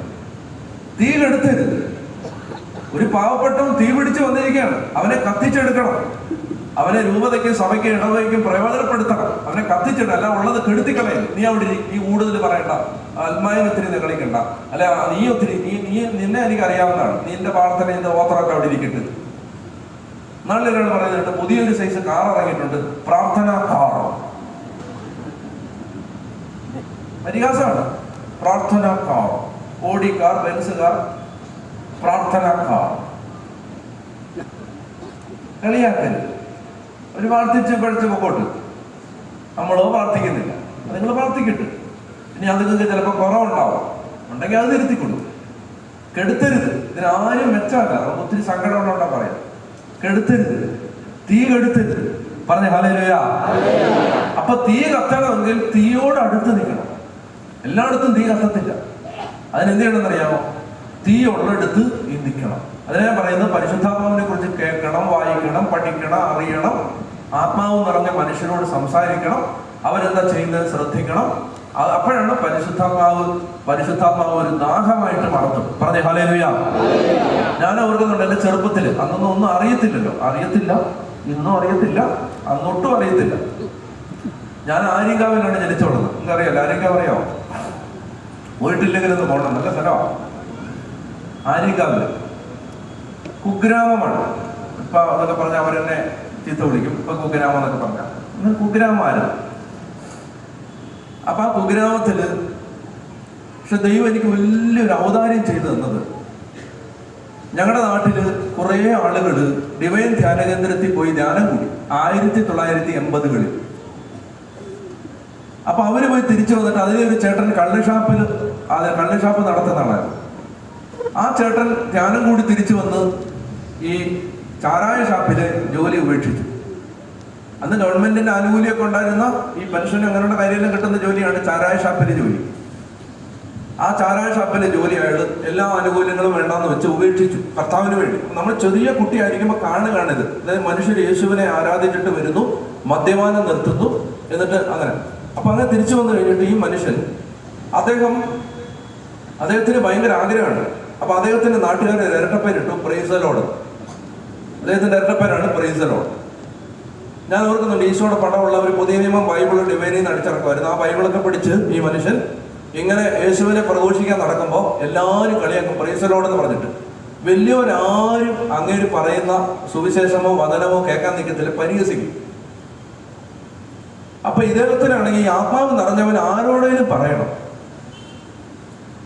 ഞാൻ വളരെ പേടിത്തൊണ്ടനും ദുർബലനും അന്തർമുഖനുമായ ഒരു കുട്ടിയാണ്. ആരെങ്കിലും എന്നോട് ഇങ്ങനെ കണ്ണുരുട്ടിയിട്ട് എന്തെങ്കിലും പറഞ്ഞാൽ ഞാനത് അങ്ങനെ പേടിച്ചു നിന്ന് കേൾക്കുന്ന ആളാണ്. ഇത് മനസ്സിലാക്കി ഈ മനുഷ്യൻ എന്നെ വിളിച്ച് നിർത്തി എല്ലാ ദിവസവും സുവിശേഷം പറയും. എനിക്ക് ഓടി രക്ഷപ്പെടണമെന്നുണ്ട്. ക്രിക്കറ്റ് കളിക്കാൻ കൂട്ടുകാർ നിൽക്കുന്നു, അടിച്ചോ പിടിച്ചോ കുട്ടിയും കോലും ഗോലിയൊക്കെ കളിക്കാൻ ആളുകൾ നിൽക്കുന്ന സമയത്താണ് എന്നെ വിളിച്ചിട്ട് ഈ മനുഷ്യൻ യേശു ക്രിസ്തു ആകാശത്തിന് കീഴിൽ മനുഷ്യരുടെ ഇടയിൽ രക്ഷയ്ക്ക് വേണ്ടി യേശുവിന്റെ നാമമല്ലാതെ. ഞാൻ പേടിച്ച് നിന്നതല്ല, കാരണം എനിക്ക് പേടിയാണ്. എനിക്ക് ഞാൻ സത്യമായിട്ട് പറയാണ്, ഞാൻ 1ാം ക്ലാസ്സിൽ ചേർത്തപ്പോ എൻ്റെ ബന്ധുവായിരുന്ന ഒരു കുട്ടിയോട് എൻ്റെ അമ്മ പറഞ്ഞു, ഭയങ്കര പേടിയാണ് മോനെ, നീ കൊണ്ടുവരണേന്ന് പറഞ്ഞു. അവൻ എൻ്റെ പേടി മനസ്സിലാക്കിയതുകൊണ്ട് അവൻ എന്നെ വിളിക്കാതെ ഓടും. ഞാൻ ഓർക്കുന്നില്ല ഇപ്പോഴും അവൻ്റെ പുറകെ എന്നെ കൂടെ കൊണ്ടുപോകണമെന്ന് പറഞ്ഞ് കരഞ്ഞുകൊണ്ട് ഓടുന്ന ഒരു 5 വയസ്സുകാരനെ എൻ്റെ ഓർമ്മയിലുണ്ട്. ഈ പേടിയായിരുന്നു. അപ്പോ ഈ പേടിയായതുകൊണ്ട് ഞാൻ ഈ ചേട്ടൻ പറയുന്നെല്ലാം കേൾക്കും. അപ്പൊ ഈ ചേട്ടൻ, ഞാൻ വലിയ കള്ളുകുടിയനും ഡ്രഗ് അഡിക്റ്റും വലിയ കൊടുമ്പാവി എന്ന വിധത്തിലാണ് എന്നോട് പറയുന്നത്. മാനസാന്തരപ്പെട്ട് സ്വർഗരാജ്യത്തിന്റെ ഭാഗമായില്ലെങ്കിൽ കെടാത്ത തീയും ചാകാത്ത കുഴിയുമായി എന്നോട് പറയാം. ഞാൻ ഒന്നാമത് എനിക്ക് പേടിയാണ്. അപ്പൊ ഇതെല്ലാം ഇദ്ദേഹം പറഞ്ഞറിയാം. അദ്ദേഹം വേറെ ആരോട് പറഞ്ഞാലും അവർ ഇദ്ദേഹത്തെ ചീത്ത വിളിക്കും. അപ്പൊ ഒരു ദിവസം അദ്ദേഹം പറഞ്ഞു, നീ നന്നായിട്ട് വചനം ശ്രദ്ധിക്കുന്നുണ്ട്, അതുകൊണ്ട് നമ്മൾ രണ്ടും ഒരു ടീമാണ്. എനിക്ക് അല്ലാന്ന് പറയണമെന്നുണ്ട്. ഞാനില്ല, പക്ഷെ എനിക്ക് പേടിയാണ് പറയാൻ. അപ്പൊ എന്നോട് അദ്ദേഹം പറയണം, നമ്മൾ രണ്ടും ഒരു ടീമാണ്. ഓക്കെ. എന്നിട്ട് അദ്ദേഹം ഒരു ദിവസം എൻ്റെ അടുത്ത് പറയാണ്, നമ്മുടെ ടീമിൽ ഒരാളോടുണ്ട്, അതുകൊണ്ട് നമ്മൾ ടീം പ്രയറിന് പോവും, നീ വരണം. 10 വയസ്സുണ്ട് എനിക്ക്. അപ്പൊ ടീം പ്രയറിന്, അപ്പൊ ആര്യങ്കാവ് സെന്റ് മേരീസ് ഹോസ്പിറ്റൽ ഉണ്ട്, സിസ്റ്റേഴ്സ് നടത്തുന്ന ഹോസ്പിറ്റൽ. ആ ഹോസ്പിറ്റലിൽ ഒരു ഡോക്ടറുണ്ട്, ഡോക്ടർ സേതു സുബ്രഹ്മണ്യം. ഇപ്പോഴും ഉണ്ട്, നാളെ നാളിലും കണ്ടറിഞ്ഞ. സാധു സുന്ദർ സിംഗിന്റെ ജീവിതം വായിച്ച് മാനസാന്തരപ്പെട്ട ആളാണ് സേതു സുബ്രഹ്മണ്യം. ബ്രാഹ്മണനായിരുന്നു. സാധു സുന്ദർ സിംഗിന്റെ ജീവിതം വായിച്ച് മാനസാന്തരപ്പെട്ടു, യേശുവിനെ അറിഞ്ഞു. ഈ മനുഷ്യൻ ഭക്തനാണ്, തീയുള്ള ആളാണ്. ആ ഡോക്ടറും ഈ ചേട്ടനും ഞാനും ടീമാണ്. എനിക്ക് 10 വയസ്സേ ഉള്ളൂ. വേറെ ആരും കൂടാത്തോണ്ട് എന്നെ കൂട്ടിയിരിക്കുകയാണ്. എന്നിട്ട് ഇവര് ആര്യങ്കാവ് സെന്റ് മേരീസ് ഹോസ്പിറ്റലിന് തൊട്ടടുത്ത് ഡോക്ടർ സേതു സുബ്രഹ്മണ്യം താമസിക്കുന്ന ക്വാർട്ടേഴ്സില് അദ്ദേഹത്തിന്റെ അതേ ആളുകളെ കാണുന്ന ആ മുറിയില് കസേര ഇട്ടിരുന്ന് ഇവരിങ്ങനെ ഹാല ഹാല ഹാല ഹാല. എനിക്കൊന്നും അറിഞ്ഞൂടാ. ഞാൻ ഇങ്ങനെ നോക്കിയിരിക്കും. അപ്പൊ ഞാനും ഹാല ഹാല ഹാല. എനിക്ക് അറിഞ്ഞൂടാ. പക്ഷെ നിങ്ങളൊരു കാര്യം മനസ്സിലാക്കണം. ഞാൻ എൻ്റെ അച്ഛനായിട്ട് ഞാൻ ആദ്യമായിട്ട് 5 ദിവസത്തെ ഒരു ധ്യാനം നടത്തുന്നു. ഇതൊക്കെ ദൈവം തീയുടെ ധ്യാനം ഞാൻ പറയാം. അപ്പൊ അന്ന് ഞാൻ ഈ നമ്മുടെ തണ്ണിത്തോട്ടില് കൊച്ചച്ഛനായിട്ട് ഇരിക്കുമ്പോഴാണ് കാർമല പള്ളിയിൽ ധ്യാനം. ഇതാണ് എൻ്റെ ആദ്യത്തെ ധ്യാനം. അച്ഛനായിട്ട് 2-3 ആഴ്ചയായിരുന്നു. അപ്പൊ തണ്ണിത്തോട്ടിലേക്ക് വെച്ചു. അങ്ങനെയാണ് അന്നത്തെ കാർമല പള്ളിയിലെ വികാരിയച്ഛൻ എൻ്റെ വികാരിയച്ഛനോട്, ഞാൻ കൊച്ചച്ഛനാണ്, എൻ്റെ വികാരിയച്ഛനോട് വന്നിട്ട് ഒരു കൂട്ടുകാരനുണ്ട്, സങ്കടം പറയാണ്, നല്ലൊരു ടീമിനെ ധ്യാനത്തിന് വിളിച്ചായിരുന്നു, സമയമായപ്പോൾ അവർ വരുത്തില്ലെന്ന് പറയാം. അപ്പൊ അച്ഛന്റെ പരിചയത്തിലുള്ള കുറച്ചുപേരെ വിളിക്കാൻ പറഞ്ഞിട്ട് ആ അച്ഛനെ കൊണ്ട് വിളിപ്പിക്കുകയാണ്. വിളിക്കുന്നവരാരും വരുന്നില്ല. ഞാൻ പൊട്ടനായിരുന്നുകൊണ്ടും ഞാൻ ഈ അവിവേകവും വിവരക്കേടും സമയം നോക്കാതെ അനുചിതമായ വർത്തമാനമൊക്കെ ഉണ്ടായിരുന്നില്ല. ഇപ്പോഴും ഉണ്ട് കുറച്ച്. അപ്പോ ഞാനതുകൊണ്ട് ചുമ്മാ അവിടെ നിന്നിട്ട് പറഞ്ഞു, ആരുമില്ലെങ്കിൽ ഞാൻ നടത്താൻ. അവിവേകം പറഞ്ഞാണ്. എന്റെ വികാരിച്ചനെ രൂക്ഷമായിട്ട് നോക്കി. പെടക്കത്തരം പറയുന്നു എന്നാണ് ആ നോട്ടത്തിന്റെ അർത്ഥം. ഞാൻ പറഞ്ഞ ആരുമില്ലെങ്കിൽ ഞാൻ 5 ദിവസത്തിലല്ല, ഞാൻ നടത്തത്തില്ല. 5 ദിവസം പോയിട്ട് 5 മിനിറ്റ് പറയാനുള്ള ഗ്യാസ് പോലും എൻ്റെ ഇല്ല. ചുമ്മാ പറഞ്ഞാണ്. എന്റെ ഭാഗ്യക്കേട് കൊണ്ടോ ആ ജനത്തിന്റെ ഭാഗ്യക്കേട് കൊണ്ടോ എനിക്ക് അറിഞ്ഞൂടാ, അവർക്ക് ആരെയും കിട്ടിയില്ല. ഒരു 2 ദിവസം മുമ്പ് എന്നോട് ആ വികാരിയച്ഛൻ, കാർമലപ്പള്ളിയിലെ അന്നത്തെ വികാരിയച്ഛൻ ചോദിക്കുകയാണ്, നീ സീരിയസ് ആയിട്ട് പറഞ്ഞാണോ, നീ നടത്താവോ? ഞാൻ പറഞ്ഞു. അപ്പൊ ആ അച്ഛൻ എടുത്ത് പറയണ അത് പറ്റില്ല, ഞാൻ ഓൾറെഡി അവിടെ പള്ളി പറഞ്ഞു പോയി, നീ വരുമെന്ന്, നീ വരണം. ഞാൻ പറഞ്ഞത് ഇതെന്ത് പരിപാടിയാണ്? 5 ദിവസത്തെ ധ്യാനം. ഞാൻ പറഞ്ഞ ആ ധ്യാനം എന്ന് പറഞ്ഞാൽ എന്തൊക്കെയുണ്ട്? അപ്പൊ ധ്യാനം എന്ന് പറഞ്ഞ അച്ഛൻ പറഞ്ഞു, ഒരു ടീം വേണം. നിനക്ക് ടീമുണ്ടോ? എനിക്ക് ഞാൻ തന്നെ ഇല്ലാത്ത കാലമാണ്, എനിക്ക് ടീമൊന്നുമില്ല. അപ്പൊ അച്ഛൻ പറയാണ്, ടീം വേണം, നീ തന്നെ വന്നാൽ പറയാം, ടീം വരണം. ഞാൻ പറഞ്ഞു, ടീം എന്ന് പറഞ്ഞാൽ മിനിമം ഒരു ടീമിൽ 3 പേര് വേണം. ആരൊക്കെ? 1 പാട്ട് പാടുന്ന ആള്, 2 ഹല്ലേലൂയ ഒക്കെ പറഞ്ഞ് ആളുകളെ സൂചിപ്പിക്കാൻ ഒരാൾ. നിനക്കത് അറിയത്തില്ലെന്ന് എനിക്കറിയാം. അതിന് ഒരാൾ. അപ്പൊ 3 പേര് മതിയെന്നുണ്ട്. അപ്പൊ ഞാൻ ഓർത്ത്, ദൈവമേ ഇനി. അപ്പോഴാണ് ഞാൻ സെമിനാരി പഠിച്ചുകൊണ്ടിരുന്ന സമയത്ത് പിള്ളേർക്ക് ക്ലാസ് എടുക്കാൻ പോകുമായിരുന്നു, ട്യൂഷൻ പഠിപ്പിക്കാൻ, ഇംഗ്ലീഷ് പഠിപ്പിക്കാനൊക്കെ പോകുമായിരുന്നു. അപ്പൊ ആ സമയത്ത് ഈ പിള്ളേർക്ക് ക്ലാസ് എടുക്കാൻ പോകുമ്പോൾ എന്നോട് പാടാൻ വന്നിരുന്ന ഒരു ചെറുപ്പക്കാരനാണ്. ഞാൻ അവനെ വിളിച്ചിട്ട് പറഞ്ഞു, നീ ധ്യാനത്തിന് പാടുവോ? അവൻ പറഞ്ഞ പാടും, എനിക്ക് പാട്ടൊക്കെ അറിയാം, നമ്മുടെ ഈശോയുടെ പാട്ടൊക്കെ, അത് ഞാൻ പാടാം. ഞാൻ പറഞ്ഞു, നീ ഇങ്ങനെ കരിസ്മാറ്റിക്കാരും മറ്റേ ഹാലേലിയൊക്കെ പറയുമോ? അയ്യോ അത് ഞാൻ പറയത്തില്ലെന്ന്. നീ പാടുമല്ലേ? പാടും. ഈ കീബോർഡ് വായിച്ച പാടുമോ? പാടും. ആ എന്നാ അതുകൊണ്ട് വരാൻ പറഞ്ഞു. ടീമാവുകയാണ്. ഇനി ഞാൻ ആലോചിച്ചു, ദൈവമേ ഈ ഹല്ലേലൂയ പറയാൻ ആരെ കിട്ടും? അത് വേണം, കരിസ്മാറ്റിക് ധ്യാനത്തിന് അത് വേണം. എന്ത് ഹല്ലേലൂയ പറഞ്ഞ് ഇങ്ങനെ സ്തുതിക്കണം. അങ്ങനെയാണ് ഞാൻ ഓർത്തത്, ഒരു ദാക്ഷിണ്യമില്ലാതെ 10,000 ഹല്ലേലൂയ എന്നെ പിടിച്ചു നിർത്തി എന്നെ വിരട്ടി പറഞ്ഞു കൊടുത്തിട്ടുണ്ട്. അങ്ങേർക്ക് പണി കൊടുക്കാൻ ഇതിനേക്കാളും നല്ലൊരു അവസരം ഇനി ജീവിതത്തിൽ വരാനില്ല. ഞാൻ പുള്ളിയെ വിളിച്ചിട്ട് പറഞ്ഞു, ചേട്ടാ ഇപ്പൊ എന്നാ എടുക്കാന്ന് ചോദിച്ചു. അപ്പൊ പറഞ്ഞു, ഞാൻ ഒന്നുമില്ല, ഇപ്പൊ കൃഷിപ്പണി ഒന്നുമില്ല, ഞാൻ ഫ്രീയാണ്. എന്ത്? ഞാൻ പറഞ്ഞു, നമുക്ക് ഹല്ലേലൂയ പറയാൻ സ്തുതിപ്പിക്കാൻ വരുന്നോ? എവിടെ? ഞാൻ പറഞ്ഞു, ഇവിടെ കാർമനപ്പള്ളിയിൽ പോന്നില്ല. പിന്നെ അതിനെന്ത്? ഞാൻ വരാത്തത്. അങ്ങനെ ആ ചേട്ടനും, നിങ്ങൾ അനുഭവിക്കും, 10ാമത്തെ വയസ്സിൽ എന്നെ കൊണ്ടുപോയി വിരട്ടി ഹല്ലേലൂയ പറയിച്ചവൻ എന്റെ ആദ്യത്തെ 5 ദിവസത്തെ ധ്യാനത്തിന് സ്തോത്രം പറയാൻ വന്നിരിക്കും. ഇതാണ് ദൈവത്തിന്. ഇത് തീയിടുന്ന അങ്ങനെയാണ് ദൈവം. എന്നിട്ട് അദ്ദേഹം വന്നു. അദ്ദേഹം വളരെ എക്സ്പീരിയൻസ്ഡാണ്. എനിക്ക് പേടിക്കേണ്ട കാര്യമൊന്നുമില്ല. എനിക്ക് എന്ത് ചെയ്താൽ മതി? ബൈബിൾ തുറന്ന് എന്തെങ്കിലും പറഞ്ഞാൽ മതി. മറ്റവൻ പാടും, ഇങ്ങനെ സ്തുതിപ്പിക്കും. 5 ദിവസത്തെ ധ്യാനം. 5 ദിവസത്തെ ധ്യാനം കഴിഞ്ഞിട്ട് പിന്നെ എനിക്ക് ഇരിക്കാൻ സമയം കിട്ടിയിട്ടില്ല. ഞാൻ ഈ നാട്ടിലെ അറിയപ്പെടുന്ന ഒരു ധ്യാനഗുരുവായി മാറി. ഞാൻ മനഃപൂർവ്വം വേണമെന്ന് പറഞ്ഞ് ചെയ്തതല്ല. ഒരു വെടല വർത്താനം പോകുന്ന വഴി പറഞ്ഞിട്ട് പോയതാ. മനസ്സിലായോ? അതുകൊണ്ട് ആവശ്യമില്ലാത്തത് പറയരുത്. അതൊക്കെ കണ്ടില്ല, മനുഷ്യന് കുടിക്കാനും സമയമില്ല, നനയാനും സമയമില്ല. പറഞ്ഞ ഹല്ലേലൂയ. ഞാൻ പറയാൻ എന്തെന്നറിയാം, ഈ തീ ഇടുന്നത് അങ്ങനെയാണ്. അപ്പൊ അന്ന് അദ്ദേഹം വരട്ടി, അദ്ദേഹം ദൈവത്തിന്റെ പദ്ധതിയാണ്. അദ്ദേഹം അന്ന് ഇങ്ങനെ ഇപ്പൊ പറഞ്ഞ് വിളിച്ച്, നീ ഇത് കേൾക്ക്, ഇത് സുവിശേഷം അതാണ് വചനം എന്നൊക്കെ പറഞ്ഞിട്ട് ഓരോന്നോരോന്ന് പറയുമ്പോൾ ഒരു തീ ഇടുകയാണ്, തീ കോരി ഇടുകയാണ് ഓരോ അകത്ത്. പിന്നെ ഈ കൂട്ടിയിരുന്ന് പ്രാർത്ഥിക്കുമ്പോൾ തീ വരികയാണ്. പിന്നീട് കാലാന്തരത്തിൽ വെളിപ്പെടാനായി ദൈവം വെച്ചിരുന്ന അനേകം കാര്യങ്ങളുടെ വിത്ത് ദൈവം ഇട്ടൊരു കാലമായിരുന്നു അത്. പറഞ്ഞ ഹല്ലേലൂയ. അത് ഞാൻ പറഞ്ഞു വരുന്നത്, തീ കെടുത്തുന്ന ആളുകൾ ഒത്തിരി ഉണ്ട് എല്ലായിടത്തും. അവരോട് പോവരുത്, അവരോട് പോവരുത്. പ്രത്യേകിച്ച് ശ്രദ്ധിച്ചോണം. പരിശുദ്ധ കുർബാന, പരിശുദ്ധ അമ്മ, കുംഭസാരം, പൗരോഹിത്യം, ഇടവക, സഭ, ഈ തീ കെടുത്തുന്ന ആളുകൾ ഇഷ്ടം പോലെ ഉണ്ട്. ഇപ്പം ചെറിയ ചെറിയ ഗ്രൂപ്പുകൾ, ചെറിയ ചെറിയ കൾട്ട് ഗ്രൂപ്പുകൾ കാണുമ്പോൾ എല്ലാം കത്തോലിക്ക വിശ്വാസത്തോട് ചേർന്ന് നിൽക്കുന്നതാണ് തോന്നും. സൂക്ഷിച്ച് അറിഞ്ഞ് ഒരുപാട് നാൾ കഴിയുമ്പോഴേ അറിയത്തുള്ളൂ ഇത് ശരിയല്ല. അതുകൊണ്ട് അങ്ങനെയുള്ള ഒരു വഴിക്കും പോകരുത്. തീ കെട്ടുപോകും. പറഞ്ഞേ ഹല്ലേലൂയ. ദൈവം തന്ന അഗ്നി കെട്ടുപോകും. അതുകൊണ്ട് ഇടവകളില്, കൂട്ടായ്മകളില്, പൗരോഹിത്യത്തോട് ചേർന്ന്, സഭയോട് ചേർന്ന് ഈ തീ ആളി കത്തിക്കണം. ഞാൻ പറയാൻ വന്നത് എന്താണ്? ദാഹിക്കണം.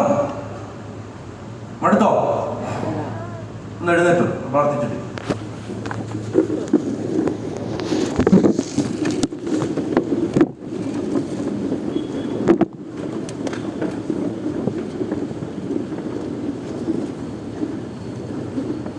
പരിശുദ്ധാത്മാവിനെ സ്വീകരിക്കാൻ വലിയൊരു ദാഹം ഹൃദയത്തിലുണ്ടാവാൻ ആഗ്രഹിക്കാം. കർത്താവേ, ആത്മാവിനെ കുറിച്ചുള്ള ബോധ്യങ്ങൾ ആത്മാവിൽ നിറയാൻ, പരിശുദ്ധാത്മാവിൽ നിറഞ്ഞ് ജീവിക്കാൻ ശക്തമായ ഒരു അഭിഷേകം ഈ രാത്രിയിൽ ഞങ്ങളുടെ മേലെ നയിക്കണേ എന്ന് പ്രാർത്ഥിക്കുകയാണ്. കരങ്ങൾ ഉയർത്തി ഒരു 10-20 പേര് നമ്മുടെ സ്വരം കേൾക്കട്ടെ. ലജ്ജയില്ലാതെ, ദുരഭിമാനമില്ലാതെ എല്ലാ മക്കളും ദൈവത്തെ സ്തുതിക്കട്ടെ. ഹല്ലേലൂയ. അതിനെ തുറന്ന് സ്തുതിക്കട്ടെ. ആത്മാവ് പ്രേരിപ്പിക്കുന്നത് പോലെ പ്രാർത്ഥിക്കട്ടെ. തൊട്ടടുത്ത് നിൽക്കുന്നവരെ സ്തുതിക്കണം.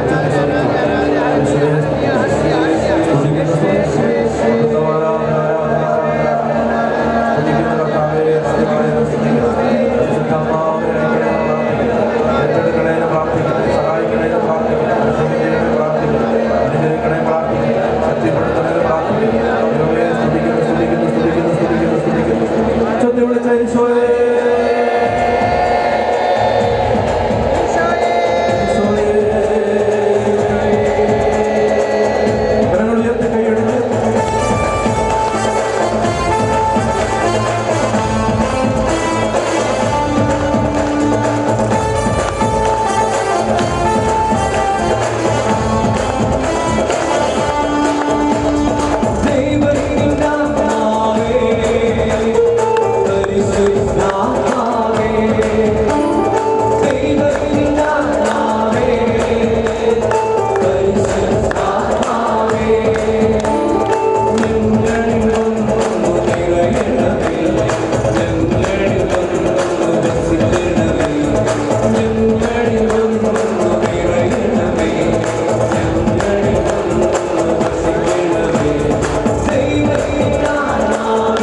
ഹല്ലേലൂയ.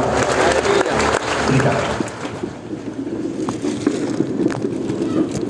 യേശുവിൽ വിശ്വസിക്കണം, യേശുവിനെ വ്യക്തിപരമായി സ്നേഹിക്കണം, യേശുവിനോട് ബന്ധമുണ്ടാവണം, യേശുവിനെ ട്രസ്റ്റ് ചെയ്യണം.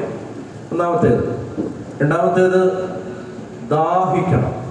പരിശുദ്ധാത്മാവിന് വേണ്ടി ദാഹിച്ച് പ്രാർത്ഥിക്കണം. ആഗ്രഹമുണ്ടാവാൻ പരിശുദ്ധാത്മാവുമായി ബന്ധപ്പെട്ട് ഈ തീ കത്താൻ അനുകൂലമായ സാഹചര്യങ്ങൾ കാണുകയും കേൾക്കുകയും അടുക്കുകയും പരിചയപ്പെടുകയും ചെയ്യണം. അപ്പൊ ഇതാണ് ദാഹം ഉണ്ടാകുന്നതിനുള്ള വഴി. ഈശോ പറയുന്നുണ്ട്, ദൈവത്തിന്റെ ആത്മാവ് പറയുന്നുണ്ട്, അതായത് ദാഹിക്കുന്നവന് ജീവജലത്തിന്റെ അരുവിയിൽ നിന്ന് കുടിക്കാൻ കൊടുക്കും. വായിക്കാം വെളിപാട് പുസ്തകം 22:17. വെളിപാട് 22:17 വായിക്കാം. ആത്മാവ് മണവാട്ടി പറയുന്നു, വരിക. കേൾക്കുന്നവൻ പറയട്ടെ, വരിക. ദാഹിക്കുന്നവൻ വരട്ടെ. ആഗ്രഹമുള്ളവൻ ജീവന്റെ ജലം സൗജന്യമായി വാങ്ങട്ടെ. ആഗ്രഹമുള്ളവൻ ജീവന്റെ ജലം സൗജന്യമായി വാങ്ങട്ടെ. അടുത്തത്, മൂന്നാമത്തേത്, പരിശുദ്ധാത്മാവ് നിറയാൻ വചനം പറയുന്ന മൂന്നാമത്തെ വഴി ചോദിക്കണം. ചോദിക്കണം. ലൂക്കാ സുവിശേഷത്തിന്റെ 11-ാം അധ്യായം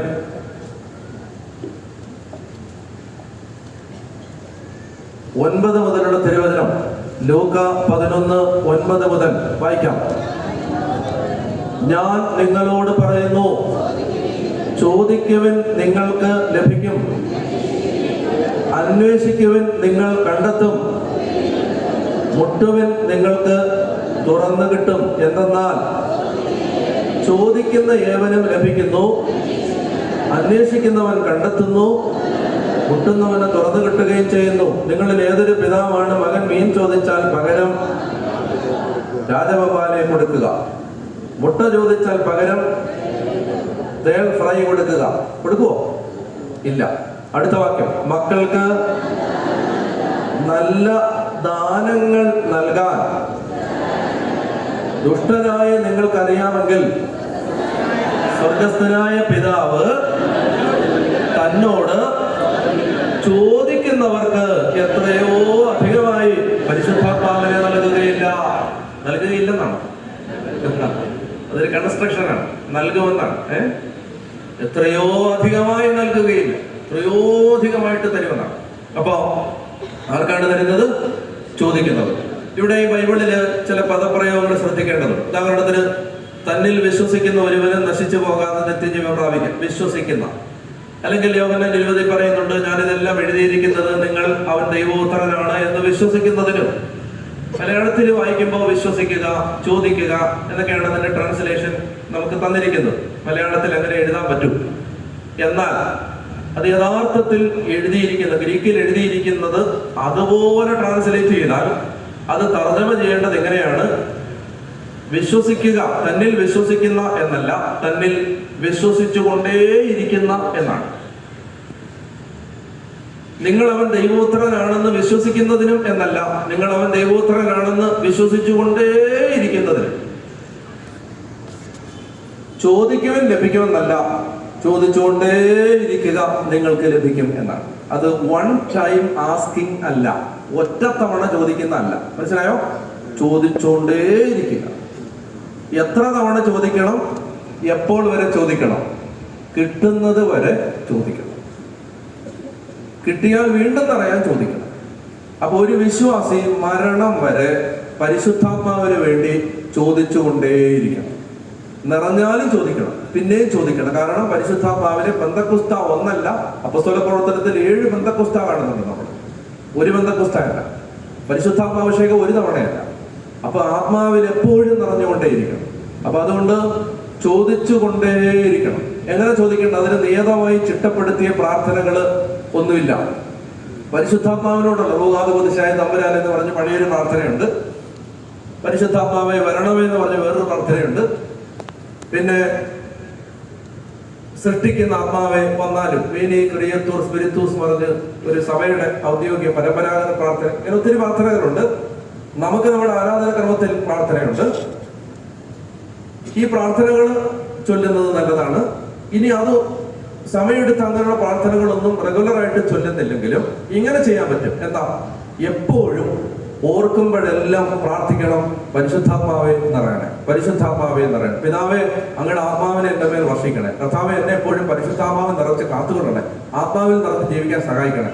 ഞാൻ നിങ്ങളോട് പറയുകയാണ്, നിങ്ങളുടെ ജീവിതത്തിൽ ബാക്കി എല്ലാ പ്രാർത്ഥനകളും മറന്നുപോയാലും ഇത് നിങ്ങൾ മറക്കരുത്.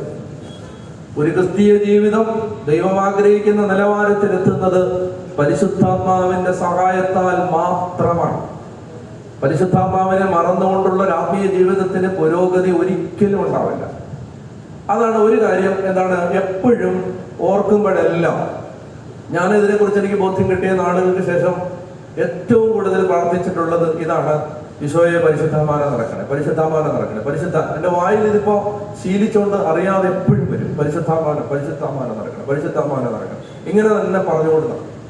ഞാൻ പറയുകയാണ്, ഒരു എളിയ ദാസന്റെ ഉപദേശം പറയുകയാണ്, നിങ്ങൾ ഒരിക്കലും മറക്കരുത് പരിശുദ്ധാത്മാവിന് ഇങ്ങനെ. അപ്പൊ എന്തെന്നറിയാം, നിങ്ങൾ ഈ അടുത്ത പത്തനംതിട്ട കൺവെൻഷന് നിങ്ങൾ വരുമെങ്കിൽ, പ്രസംഗിക്കുന്ന ആരും ആവട്ടെ, കൺവെൻഷൻ നടത്തുന്ന ആരും ആവട്ടെ, നിങ്ങൾ പരിശുദ്ധാത്മാവിന് വേണ്ടി ഒരു കൊല്ലം ഇതുപോലെ നിരന്തരമായി പ്രാർത്ഥിച്ചിട്ടാണ് ഇവിടെ ഇരിക്കുന്നതെങ്കിൽ കൺവെൻഷന്റെ നിലവാരം ഇപ്പോൾ ഉള്ളതിന്റെ ഒരു 16 മടങ്ങ് മുകളിലേക്ക് പോകും. പ്രഘോഷിക്കപ്പെടുന്ന വചനങ്ങൾ നിങ്ങൾക്ക് വേഗം വേഗം വേഗം മനസ്സിലാവുകയും വേഗം നിങ്ങൾ ആത്മാവിലാവുകയും ചെയ്യും. അതായത് ആ വ്യത്യാസം, ഭയങ്കരമായ വ്യത്യാസം വരും. പറഞ്ഞ ഹല്ലേലൂയ, പറഞ്ഞ ഹല്ലേലൂയ. അപ്പൊ അതുകൊണ്ട് ഞാൻ നിങ്ങളോട് പറയുന്നു, പരിശുദ്ധാത്മാവിന്. ഇനി രണ്ടാമത് വളരെ പ്രധാനപ്പെട്ട വേറൊരു കാര്യം ശ്രദ്ധിക്കുന്നുണ്ടോ? നമ്മുടെ പരിശുദ്ധ കുർബാനയില് ഞാനിത് പറയാൻ വേണ്ടി പറയുന്നതല്ല, കേൾക്കുന്നുണ്ടോ? പറയാൻ വേണ്ടി പറയുന്നതല്ല. ഞാൻ മലങ്കര ക്രമത്തില് കുർബാന അർപ്പിക്കുന്ന ഓരോ ദിവസവും കുർബാനയില് പരിശുദ്ധാത്മാവ് നിറയുന്ന സമയമാകുമ്പോൾ ഞാൻ നിങ്ങളോട് പറയാണ്, ഞാൻ വലിയ ആളോ വിശുദ്ധനോ പുണ്യാനോ ആണെന്ന് ഞാൻ പറയില്ല, പക്ഷെ ഇത് എനിക്ക് പറയാതിരിക്കാൻ പറ്റില്ല. ആ സമയമാകുമ്പോൾ എൻ്റെ ശരീരം ചലിക്കുന്നത് എനിക്കറിയാം. അതായത് പരിശുദ്ധാത്മാവ് മറക്കുമോർ, എൻ്റെ വാത്സല്യമുള്ളവര്, ജീവനുള്ള പരിശുദ്ധരുക, സ്വർഗമാകുന്ന ഉയരങ്ങളിൽ നിന്ന് പ്രതാപത്തോടെ ഇറങ്ങി വന്ന് സമർപ്പിതമായ ദൈവരഹസ്യങ്ങളിൽ എന്ന് പറഞ്ഞിട്ട് ആ ശുശ്രൂഷകൻ പ്രാർത്ഥിക്കുന്ന സമയത്ത്, കർത്താവെ എന്നോട് ഉത്തരം വരണേ എന്ന് പ്രാർത്ഥിച്ചിട്ട് പരിശുദ്ധാത്മാവ് ഇറങ്ങി ആവസിച്ച് അപ്പത്തെ ആ സമയത്ത് ശരിക്കും പരിശുദ്ധാത്മാവ്. എൻ്റെ ഒരു സാക്ഷ്യം ഞാൻ പറയുന്നത് നിങ്ങൾ കൂട്ടിയാണ്. എനിക്ക് ആ സമയത്ത് ഞാൻ ശരിക്കും പരിശുദ്ധാത്മാവിനെ അനുഭവിക്കും. കുർബാനയിൽ നിങ്ങൾ ആ ഭാഗം എപ്പിക്ലേസിസ് എന്നാണ് അതിന് പറയുന്നത്. എപ്പിക്ലേസിസ് സ്ഥാപനവചനങ്ങൾ ഉച്ചരിച്ചു കഴിഞ്ഞ് ഈശോയുടെ രക്ഷാകര പ്രവൃത്തികൾ നമ്മൾ ഉച്ചത്തിൽ പ്രഘോഷിച്ച്, കർത്താവെ നീ ഞങ്ങൾക്ക് വേണ്ടി മരിച്ചു, അടക്കപ്പെട്ട്, ഉയർത്തെഴുന്നേറ്റ് നീ വീണ്ടും വരും, അതെല്ലാം നമ്മൾ ഉറക്കെ പറഞ്ഞ് കഴിഞ്ഞ് പരിശുദ്ധാത്മാവിന് വേണ്ടി പ്രാർത്ഥിച്ചു നിൽക്കണം. ശരിക്കും ഉള്ളിൽ തട്ടി. ശുശ്രൂഷകർ അത് വായിക്കുന്നവര് വെപ്രാളത്തിൽ വായിച്ചു പോകരുത്. അത് ഹൃദയത്തിൽ തട്ടി എല്ലാവർക്കും മനസ്സിലാവുന്ന വിധത്തിൽ സാവകാശം അത് വായിക്കണം. എല്ലാവർക്കും അത് മനസ്സിലാവണം. ഇതാ പരിശുദ്ധാത്മാവ് സഭയിലും കുർബാനയിലും കൂദാശയിലും ബലിപീഠത്തിലും ഇറങ്ങി വരുന്ന സമയമാണ്. ഓരോ ദിവസവും പരിശുദ്ധാത്മാവിനാൽ നിറയാൻ ഇതിനേക്കാൾ മനോഹരമായതും പ്രധാനപ്പെട്ടതും വിലപിടിപ്പുള്ളതുമായ വേറൊരു സമയമില്ല. അതാണ് എനിക്ക് നിങ്ങളോട് പറയാനുള്ള അടുത്തത്. അപ്പോ ചോദിക്കുന്നവന് കിട്ടും, ചോദിച്ചുകൊണ്ടേ ഇരിക്കുക. പറഞ്ഞേ ഹല്ലേലൂയ, പറഞ്ഞേ ഹല്ലേലൂയ. നാലാമത്തേത് കാത്തിരിക്കണം. അത് പറഞ്ഞു ഞാൻ നിർത്താം. അപ്പോസ്തല പ്രവർത്തനത്തിന്റെ 1-ാമത്തെ അധ്യായം, അല്ലെങ്കിൽ ലൂക്കാ സുവിശേഷത്തിന്റെ അവസാനത്തെ അധ്യായം, ലൂക്ക 24, ലൂക്ക 24:48, ലൂക്ക 24:48. നിങ്ങൾ ഇവയ്ക്ക് സാക്ഷികളാണ്.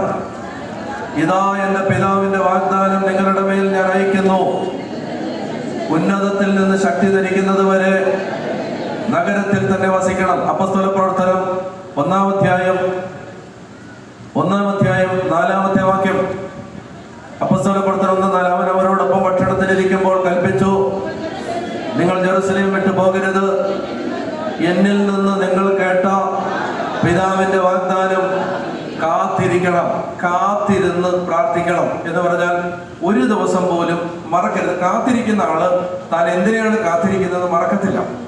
ഒരു ദിവസം പോലും മറക്കരുത്, കാത്തിരുന്ന് പ്രാർത്ഥിക്കണം. മതിയായിരിക്കും. 1.25 മണിക്കൂറായി, 1 മണിക്കൂറും 50 മിനിറ്റുമായി. വയ്യ, മതി.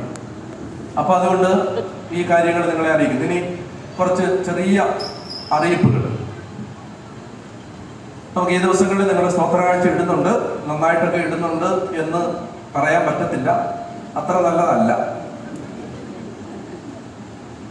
അതുകൊണ്ട് നമുക്ക് രൂപതയ്ക്ക് സാമ്പത്തിക ഞെരുക്കമുണ്ട്. കൺവെൻഷൻ നടത്തി വീണ്ടും കടമാവാൻ ഇടയാവരുത്.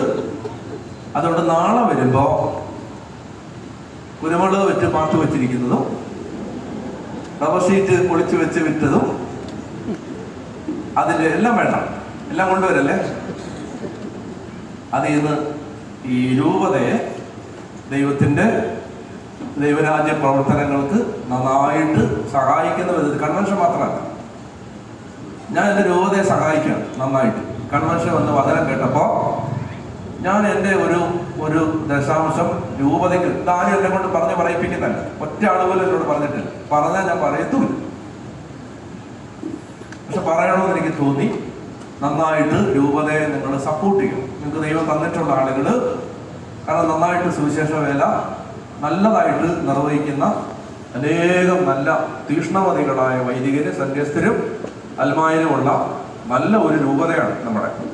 അപ്പൊ അതുകൊണ്ട് നിങ്ങൾ എന്ത് ചെയ്യണം, അതിന് നന്നായിട്ട്, നിങ്ങൾക്കറിയാം രൂപതയ്ക്ക് വലിയ സാമ്പത്തിക സ്രോതസ്സുകളൊന്നും വേറെ ഇല്ല, ഞെരുക്കമുണ്ടാവും, തീർച്ചയായിട്ടും ഉണ്ടാവും. അപ്പൊ അതുകൊണ്ട് നിങ്ങൾ എന്ത് ചെയ്യണം, നന്നായിട്ട് സഹായിക്കണം. കൺവെൻഷന്റെ ചെലവ് നടക്കല്ല, അത് സിമ്പിളായിട്ട് നടക്കും. അതല്ല, രൂപതയ്ക്ക് ഒരു സംഭാവന. പിതാവ് ചിലപ്പോൾ എന്നെ വഴക്ക് പറയാനിരിക്കുന്നത് ഞാൻ പറയുന്നതിൻ്റെ പേര്. എന്നാലും ഞാൻ പറയാം, ഞാൻ നോക്കുന്നേ ഇല്ല, ആ ഭാഗത്തേക്ക് ഞാൻ നോക്കുന്നില്ല. നിങ്ങൾ സഹായിക്കണം. ഞാൻ അത് എൻ്റെ ഉള്ളിൽ നിന്ന് എനിക്ക് അങ്ങനെ തോന്നി, അതുകൊണ്ട് ഞാൻ പറയുകയാണ്. നിങ്ങൾ നന്നായിട്ട് നിങ്ങളെ കൊണ്ട് പറ്റുന്നത് പോലെ നല്ല ഒരു തുക നിങ്ങൾ നാളെ നിക്ഷേപിക്കണം. മനസ്സിലായോ? എനിക്ക് കൊണ്ടുപോകാനല്ല കേട്ടോ, എനിക്ക് കൊണ്ടുപോകാനല്ല ഞാൻ പറയുന്നത്. നമുക്ക് നമ്മുടെ രൂപതയെ നമ്മൾ നന്നായിട്ട് സഹായിക്കണം. ചെയ്യുമോ? പിന്നെ സൂത്രം പറഞ്ഞതിനൊന്നും കാണാനില്ല. സൂത്രം പിടിച്ചിരിക്കുന്നേ, സൂത്രശാലികളെ നന്നായിട്ട് ചെയ്യണം കേട്ടോ. നിങ്ങൾക്ക് ഞെരുക്കമുണ്ട് അറിയാം, പക്ഷെ എന്നാലും നിങ്ങളുടെ ബുദ്ധിമുട്ടിനകത്ത് നിന്നുകൊണ്ട് വിധവയുടെ ചെമ്പനാണയം അറിയത്തില്ലേ അല്ലേ? വിധവ തനിക്ക് ഉള്ളത് മുഴുവൻ കർത്താവ് എപ്പോഴും നോക്കുന്നത് എന്തെന്നറിയാം. കർത്താവ് നമ്മൾ എത്ര ഇട്ടെന്നല്ല നോക്കുന്നത്, പിന്നെ ഇട്ടിട്ട് പേഴ്സിലെല്ലാം മെച്ചമുണ്ടെന്നാണ് നോക്കുന്നത്. മനസ്സിലായോ? ഇട്ടതല്ല നോക്കുന്നത്, ഇട്ടിട്ട് നിന്നയിലെല്ലാം ആയി വെച്ച്. അപ്പൊ അതുകൊണ്ട് നന്നായിട്ട് ഞാനും വിടും നാളെ സ്വോത്രകാഴ്ച, നിങ്ങൾ വിടാം. അപ്പൊ എല്ലാവരും സ്വോത്രകാഴ്ച ഇട്ട് നമുക്ക് നാളെ നന്നായിട്ട് നിങ്ങൾ അതിനെ സഹകരിക്കാം. ഞാൻ എൻ്റെ ഉള്ളിൽ നിന്ന് മനസ്സ് നിറഞ്ഞ് പറയുന്നതാണ്, നിങ്ങൾ നന്നായിട്ട് ചെയ്യണം. പറഞ്ഞേ.